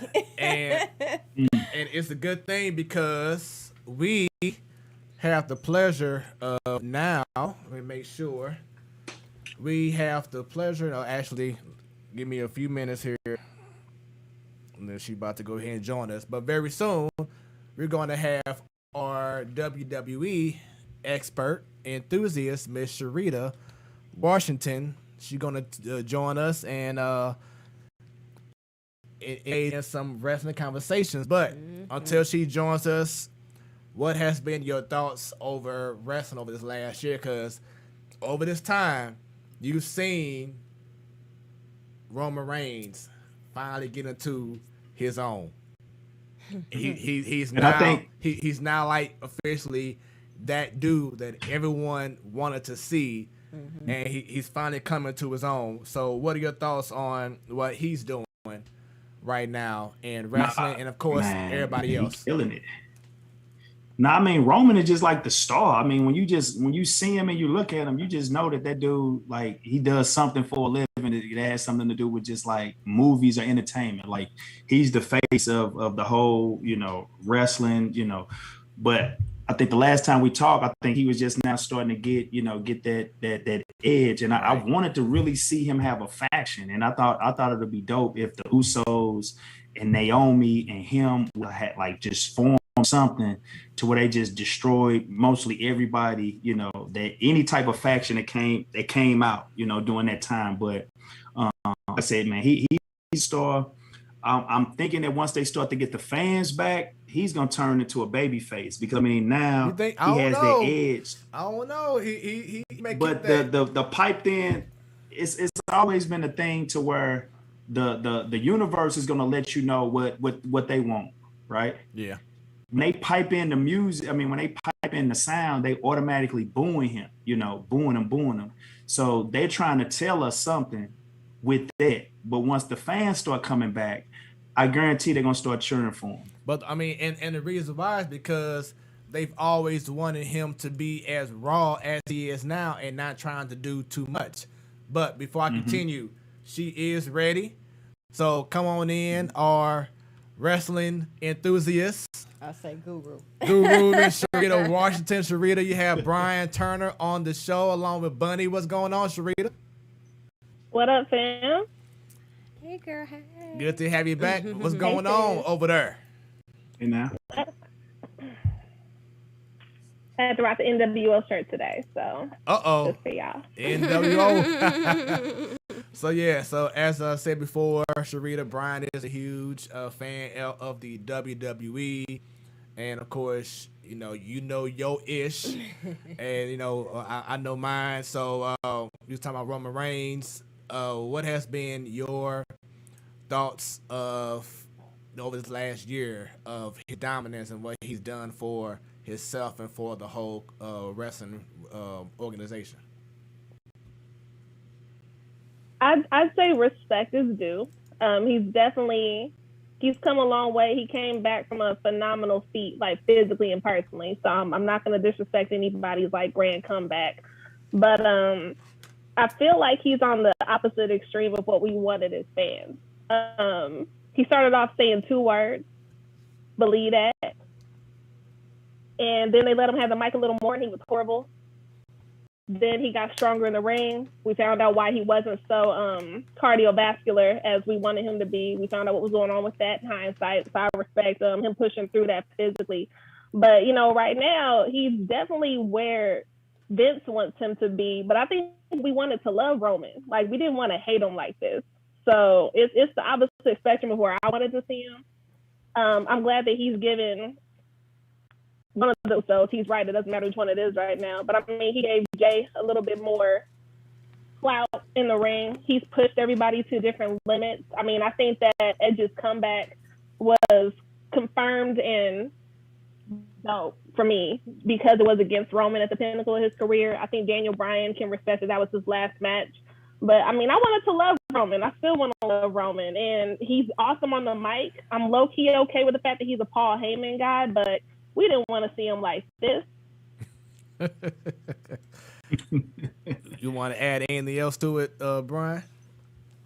No, she touched on some great points. I think like we always wanted him to be like that, not in the same vein as The Rock, but just like not that cookie cutter, just like clean baby face, like have some type of edge to you. And now with just him talking, like he sound like a badass right now, and when he comes out, it's just kind of like, they can boom on as far as with the production, but I just feel like once everybody starts coming back to the events, they're gonna cheer for him because he's been holding it down. I feel like once the fans come back, they're gonna turn him back into a face. Yeah, that's what I just said. Like, yeah. Just to confirm, like they're gonna make him into a face. When he comes back, the fans are gonna be happy that where he's at now. He has to do a heel turn to keep numbers. So I completely agree with the fact that when the fans come back and we're in public and we're in person, we're gonna want to love him, and you're gonna let us love him. So I think I caught the tail end of that when I logged in, if that's what you were saying. So I completely agree with that perspective. Yeah, but I think that they're trying to build it up for him and Seth to kind of have some type of, big clash here coming up. But I think it was one of the last pay-per-views. They had like a little face-off, and it kind of just gave a snapshot of like, this is where we're going, because they always drop like little nuggets as far as like, look, this is what you should be looking for. So they don't want to speed it up too quick. I think Seth has still like a little feud with Cesaro. Is that kind of still going on? Right. And then it's just like one of those things to where they'll play it out real long to where eventually they gonna collide, So that's where I think I see it going. I'm happy to see Cesaro getting the respect he deserves too. Yeah. Now let's talk about the Raw side, because as you all know, we talked about it a little bit last week, what you did on Ladies Night, Sharita, about all the cuts that happened. And I know you said SmackDown had like 3 matches total and everything. Then, of course, it affects Raw. Just recently had a new announcer after Adam I forgot his first name. He left after, a few shows. Now you have Jimmy Smith. And from what I've seen and the reviews, he's been killing it. So he's bringing different energy. But a storyline that I've been looking into, of course, Bobby Lashley, him, Kofi Kingston, Drew McIntyre.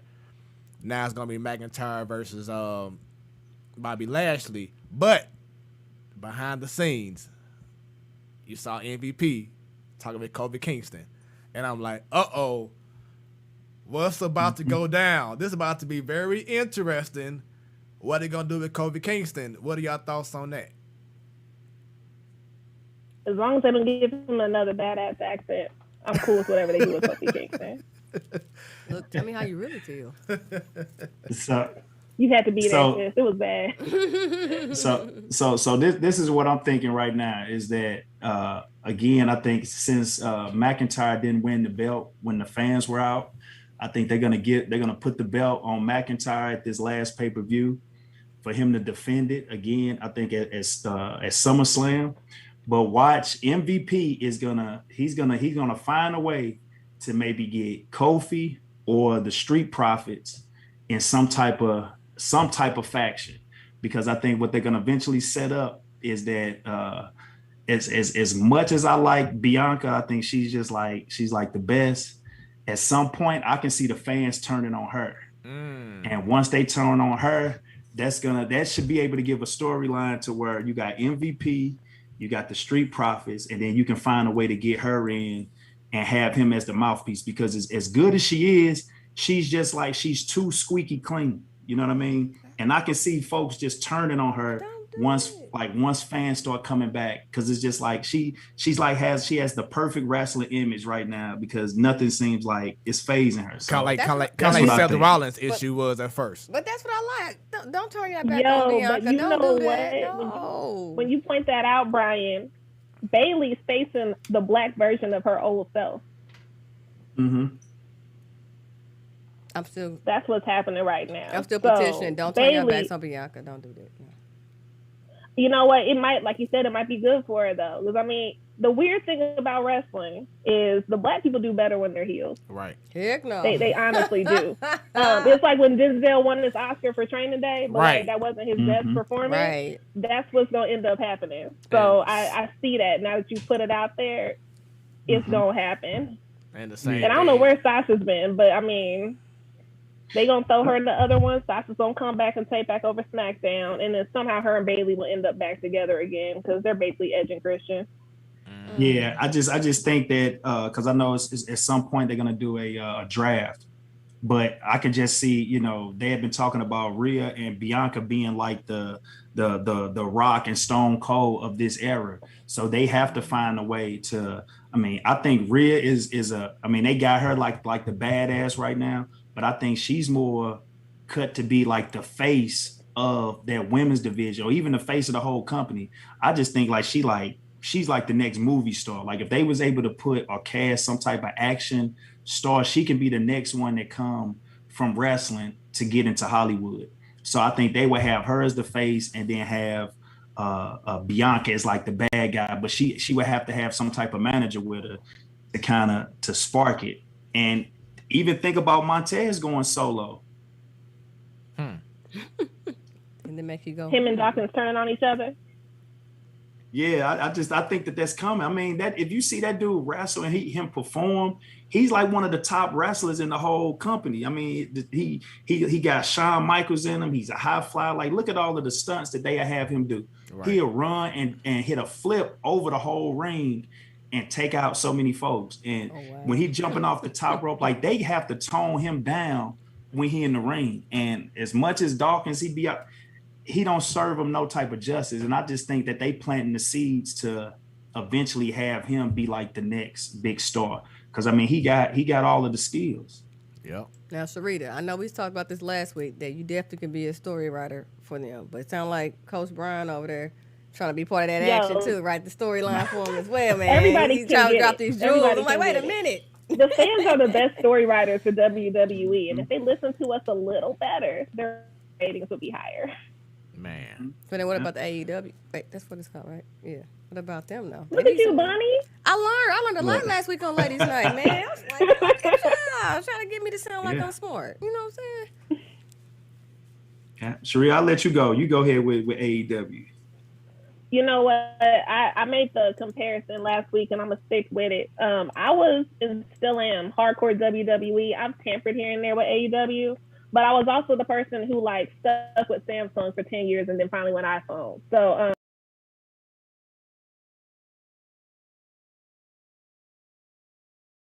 line up in the better storyline. And I can tell without even watching AEW and from watching WWE who's giving the better product right now. So I'm probably going to dedicate this weekend to binge watching some AEW because all my favorites went there anyway. And I'm pretty confident that half of the people who got cut will end up there by mid-July. So I'm gonna go ahead and catch up on the storylines, and I'm ready for them to take it over. I think Cody deserves what his lineage has been held back from in WWE, and he's in the platform and the position to make it happen. So I'm gonna jump on that bandwagon before all the shirts sell out. Yeah, I think the big one is Andrade's. Like he like the star. I feel like he can be like the star of AEW because I just think like everything that he's done as far as like having like Ric Flair as like his godfather to be or stepfather to be. He has Charlotte. The way that he was able to get out of his contract to even go over there early says a lot as far as like, you know, I think I just read somewhere he has creative control of his storyline. And so when you look at someone like that has a huge Mexican following, and then he has that backing of being one of the top wrestlers in the WWE. He can go there and just kind of like just blow it out of the water. But what I think he's going to do is go to AEW, build his wealth back up, and then go back to the WWE because for them to just let him go like that, it was just kind of like one of them things where, and Vince has always done this in the past, where if you can go get money from someone else, he'll say, go get it. You know, and let them build you back up. So when you return, you even a bigger star once you hot. Than when you left. Yep. Once you hot, okay, let's go ahead and bring you into the fold. Yeah. Vince is the dad who like tells you to go sow your wild oats before you get married. Like that's the type of leader that he is for WWE. That's true. And and I just think AEW is just it's like independent wrestling with a budget, you know, and some of the stuff that they do, it's like I'm not a big fan of because I just feel like the wrestlers are not as technical savvy as far as like, you know, they have way too much control over stuff. Like at a certain point, you have to get them guys some directions. And when I watch an AEW match, it's so much that's going on. I mean, you can have somebody hit somebody with the chair, then somebody will come out from the back, somebody will jump over the stage. It's just like it's way too much stuff going on all at once to where it's kind of hard to follow if you ever sat back and just watch one of those. But it's you know, I just hope that they can just get it together. But be on the lookout for Tony Khan being a character on the show. I can see that happening real soon. And someone else who also went to Beaumont that, Bryan, you put me on to him when he was on our show last time. Like, hey, I got this guy who I know from St. Louis. He been doing small things. and now he's doing prominent big things on Raw and SmackDown when he was on it, and that's Reginald. He also went to Beaumont. Right.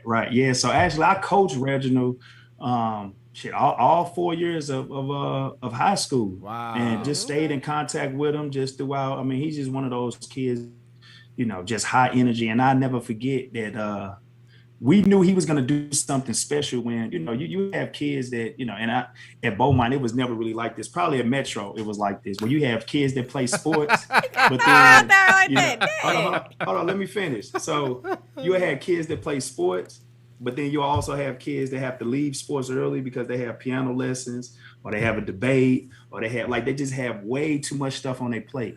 I knew Reginald was going to be something special when we in practice, and it's just, this mild mannered white woman, she come up in and she has like a list of different things. And she's just like, we're going to need him for maybe like 3 weeks. And I'm just like, this basketball practice, like, who is this lady? Like, what's going on? So she had a list of all of these different things where this dude, he was traveling for the circus and like in the 10th grade. Wow. And so I knew it was just big because, I mean, he taking trips to Israel and he's going here and he's going there. And I'm just like, and, after games, he'd be around like just a group of girls and stuff. And he'd just, we'd be talking and he'd just run and just jump over the whole group, just a running flip, jumping over everybody. And I had to tell him one time, like, Sydney, like with Reggie, I was like, you cannot do that. If you're going to be doing that for a living, like you shouldn't do that stuff for free, just out in public like that, get paid to do this stuff. So he was able to work, I think, Circus Soleil for like 10 years. And then, we'll try to get him on, but it's just like, it was a crazy story where they did like a swap where they took the circus guys to try out for wrestling and the wrestlers try out for the circus. And he had a good tryout, and right after that, they gave him a contract to do down at the Performance Center. And he ended up taking wrestling lessons because they was going to give him an audition. And so he was just like, look, I'm not going to mess my audition up. So I'm going to take some little underground wrestling classes so I'm ready when I get there. And once he got there, he said, man, everybody loved him. And before you know it, so he was one of the guys he got 2 character names, and he got a entrance, ring entrance, and he's been on Raw and SmackDown. It's like nonstop during the pandemic. So I think that they're gonna boost up his, and I think he just beat Shayna Baszler like 2 weeks ago. So that was huge for one of those intergender matches that they have. So I just hope that they could just keep them going with just doing stuff. That's what's up. Just FYI, Coach, I did not leave practice early for any piano lessons. I had my piano lessons after practice. Thank you. Oh, okay. Get it right. Let them know, Bunny. Thank you. We did not leave practice early for my lessons. Sports, you did practice first, then you did the lesson. You made time on the schedule, okay? And time to study, too. We had to squeeze it all in every week. There you go. In that order. In that order. Just throw Metro out there like, wait a minute. We got to balance. Once again, this is the Platform Sports Talk Show. This has been an incredible show. This is your boy Smoooth along with Bunny. Then we had coach of St.Mary High School. We have Bryan Turner. And we have our WWE enthusiast guru. We have Sharita Washington. Hey, she ready. See, last Wednesday, she was like, you didn't do this before. Don't put me out there. I did 3 shows, and then you want to randomly have me say my own name. First of all, no sir. See, last week she wasn't ready at all. She like, I was waiting on my cue, but see, this time I was doing the whole John Stockton to Karl Malone to you. I gave you the alley-oop, like, here, go ahead and take it, dunk it in this time, Sharita. So that assist, boom. And if you ever see me play basketball, you understand why I didn't catch that. Oh, geez. Thank you for your honesty. Yes, ma'am. So let me throw this out here, Sharita, Smooth, Bunny. So did you hear about wrestling coming back to the Chase? Yep, that was my that next tonight. thing I'm about to bring up. Mm-hmm. Okay. Which started. So it sounds like we're going. Uh-oh.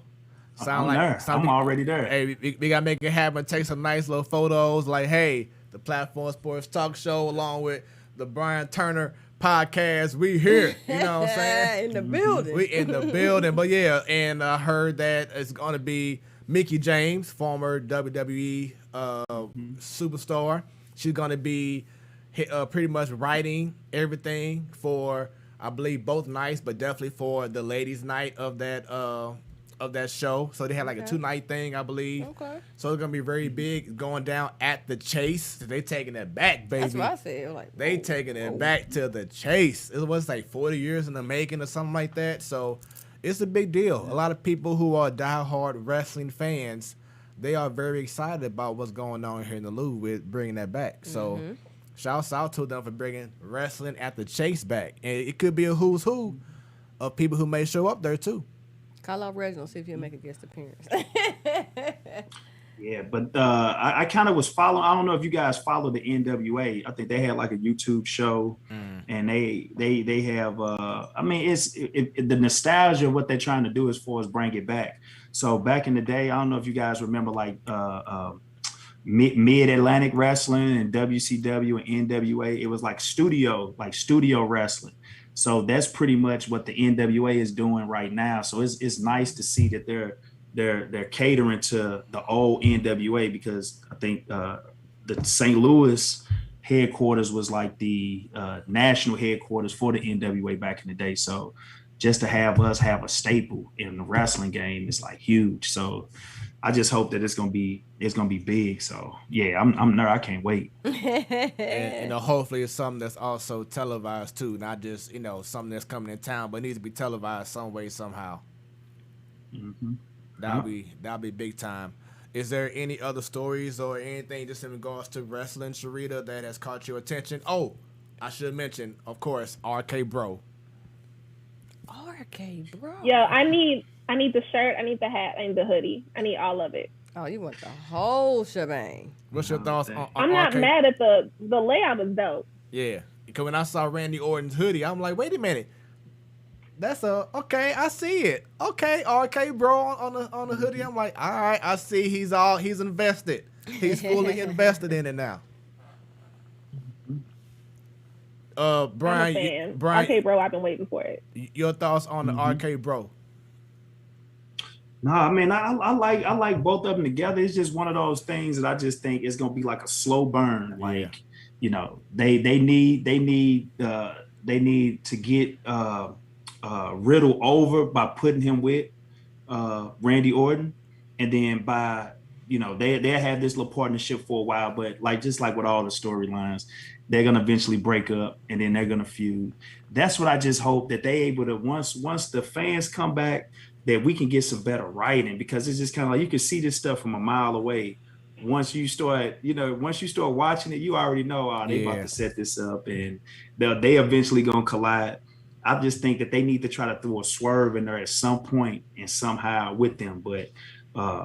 But for right now, I mean, it's cool, but I need for something to just really, really pop. You know what I'm really disappointed in? How the whole what's the group that they fumbled the ball on? The Hurt Business. Which one? Oh, which which one? Right. I was mad about the Hurt Business, but the ones that came in with the hoodies and they had Mustafa Ali that's supposed to be over. Oh yeah. Yeah. See, look, we don't even know. Right, them. Not them. Yeah.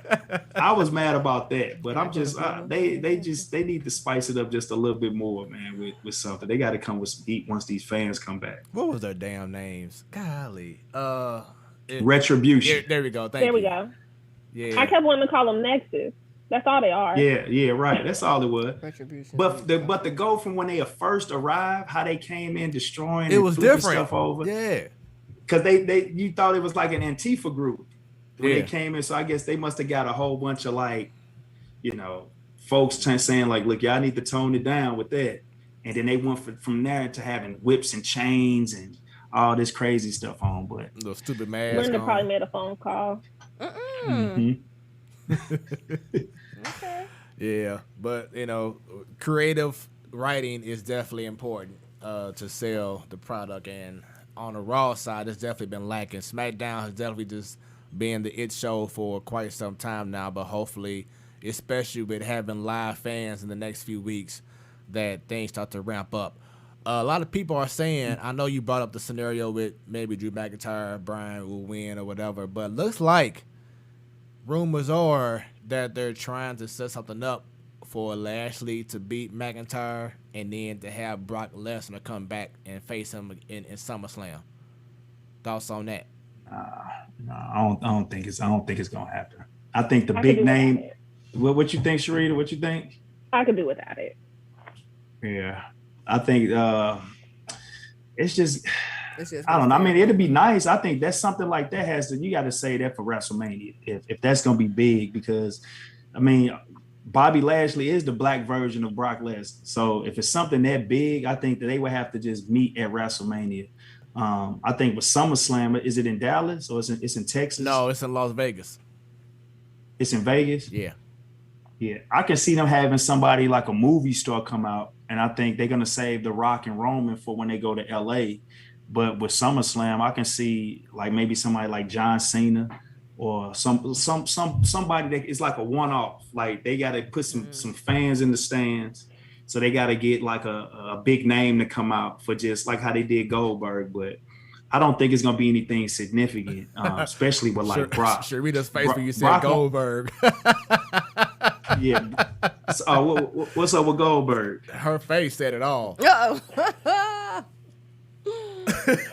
Anytime someone says Goldberg, I just picture him in that match he had with the ring post. That's all I think about now with Goldberg. That was terrible. It's like just hang it up, man. And I think he's still signed on for like one more match for this year. I think he signed like a 2-match deal per year or something like that. So he has one more match that he has to still fulfill. Bryan, you're gonna have to write that for it to work out. What are we gonna do about the Fiend? Like, where is he at? What's going on with word is he needs to jump Alexa Bliss, because I'm so tired of her in his swing set. So from what I've seen on social media, he's still dealing with the loss of John Huber, and he's taking it very hard, and he's been having a lot of mental issues dealing with everything. So that's why he got written off like he did at WrestleMania, and why he's been gone, because he's trying to still cope with everything and deal with the anxiety of losing John Huber. That's fair. Yeah. Yeah.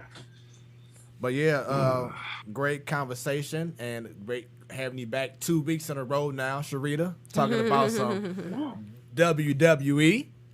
Raw and uncut. And we hope everything continues to go well with you moving into your new home, so we can have a welcoming party and everything, and do a broadcast from your house and everything. Oh, wow. Coming very soon. Oh wow! You already trying to plan it for you. You plan your housewarming party, girl. Plant the seeds, baby. Plant the seeds. Let's go. Hey, BYOB, come through. All right, bet. But great conversation amongst you and Bryan Turner. Sharita, hope that you have a wonderful rest of your evening. You too. Good night. Yeah, man. So that was fun, wasn't it, Bryan? Oh yeah, like it's kind of like my circle. I can only just talk to a couple people just about wrestling and how to get into it. But you can just see I light up and can be going for a long time, like a Christmas tree. just talking about it. Yeah. I ain't mad at you though. I ain't mad. I'm that way when I can talk sports. Gotta love it, man. Because I can't talk to too many women, so I get happy. You know. So let's briefly talk about your basketball camp, if you don't mind. I'm gonna have information on the screen, but if you can go ahead and let everybody know about the basketball camp. So we're back at St. Mary's June 21st through the 25th, and that's Monday through Friday. And we're going to get started at 8 o'clock all the way into 3.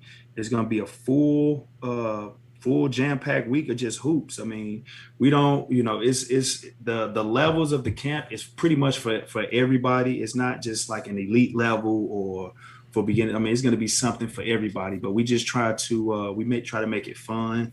And we try to make it very educational, especially when it just comes to just basketball IQ. That's something that as high school coaches, once we get students when they're a freshman in high school, there's certain things we're going to expect once they try to join a high school team. So we just try to plant the seeds early. It's for 5th graders all the way up into 8.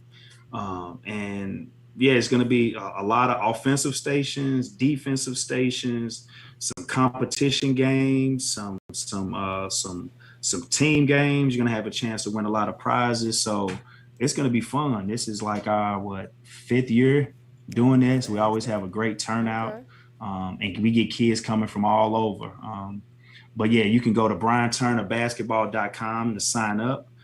You can go to actually St. Mary's High School.com, and you can search for the summer basketball camp tab and send that in. But yeah, it's a lot of different things we work on. Like I said, stations, defensive stations, offensive stations, and it's June 21st through the 25th, and then July 12th through the 16th. So that should be real fun. And I'm happy to get back in the gym, to be honest. Bet. I know you like I said, my son is 9 years old, and he missed out on just spending time with kids at camp. And I'm just ready to just get him going. And I'm pretty sure folks out here listening, they're pretty sure to get their kids back in some type of camp. So this is a great camp to get them in. That's one thing I keep hearing parents say, I can't wait till these kids get to school. I can't wait till they get out of my house. I can't wait to go to a camp. I'm dropping them off before the doors open. I'm like, dang. Because it's going to be hot this summer. So, I mean, we got air conditioning. You know, we do we might have throw out some little water games and stuff and just have fun. It's just a great environment to make sure that, you know, for one, kids get a chance to see our campus, because I know in the past, when people say St. Mary's, they really never knew where it was located. So this is a chance to kind of see it. And, some you know, for kids at an early age. School, not a boys' school. Just because of the name. Yeah, no, but right. But the camp is for boys and girls. So, but the school is an all boys school. So, but yeah, I'm excited. I'm happy. And it's just one of those things to where, man, we look back and it's almost upon us. So we got a couple more weeks and we're going to be in full effect. And Coach going to have that whistle in full effect, screaming from the sidelines in full effect. He said it's been a while. Come on, them vocal cords, it's time to put them to use. That's right. So speaking of being in full effect, let's talk about these NBA playoffs. On the screen right now, you are seeing that we are in conference semifinal mode in the East. Philadelphia and Atlanta tied at 1. Game 2 was a crucial victory for Philadelphia because I couldn't see them beat Atlanta 4 games in a row. Or, excuse me, just winning 4 games out of 5. So that was a huge game for Embiid to be on the floor, be healthy, be effective. I think he got mad because of Nikola Jokic being named the MVP yesterday. He got mad and took it out on the Hawks. But that was a huge win. Your thoughts on that series? I mean, it has to be that Joel Embiid has to be the best player in the series. Wait, the best player of the what? Series. Oh, okay. He has to be the best player in that series because it's just like one of those things to where, you know, you can talk about load management, you can talk about not playing like, you know, during this time, it can't, if you everybody should be hurt right now. You can be number 1 seed, 20-game winning streak, but when the playoffs come, if your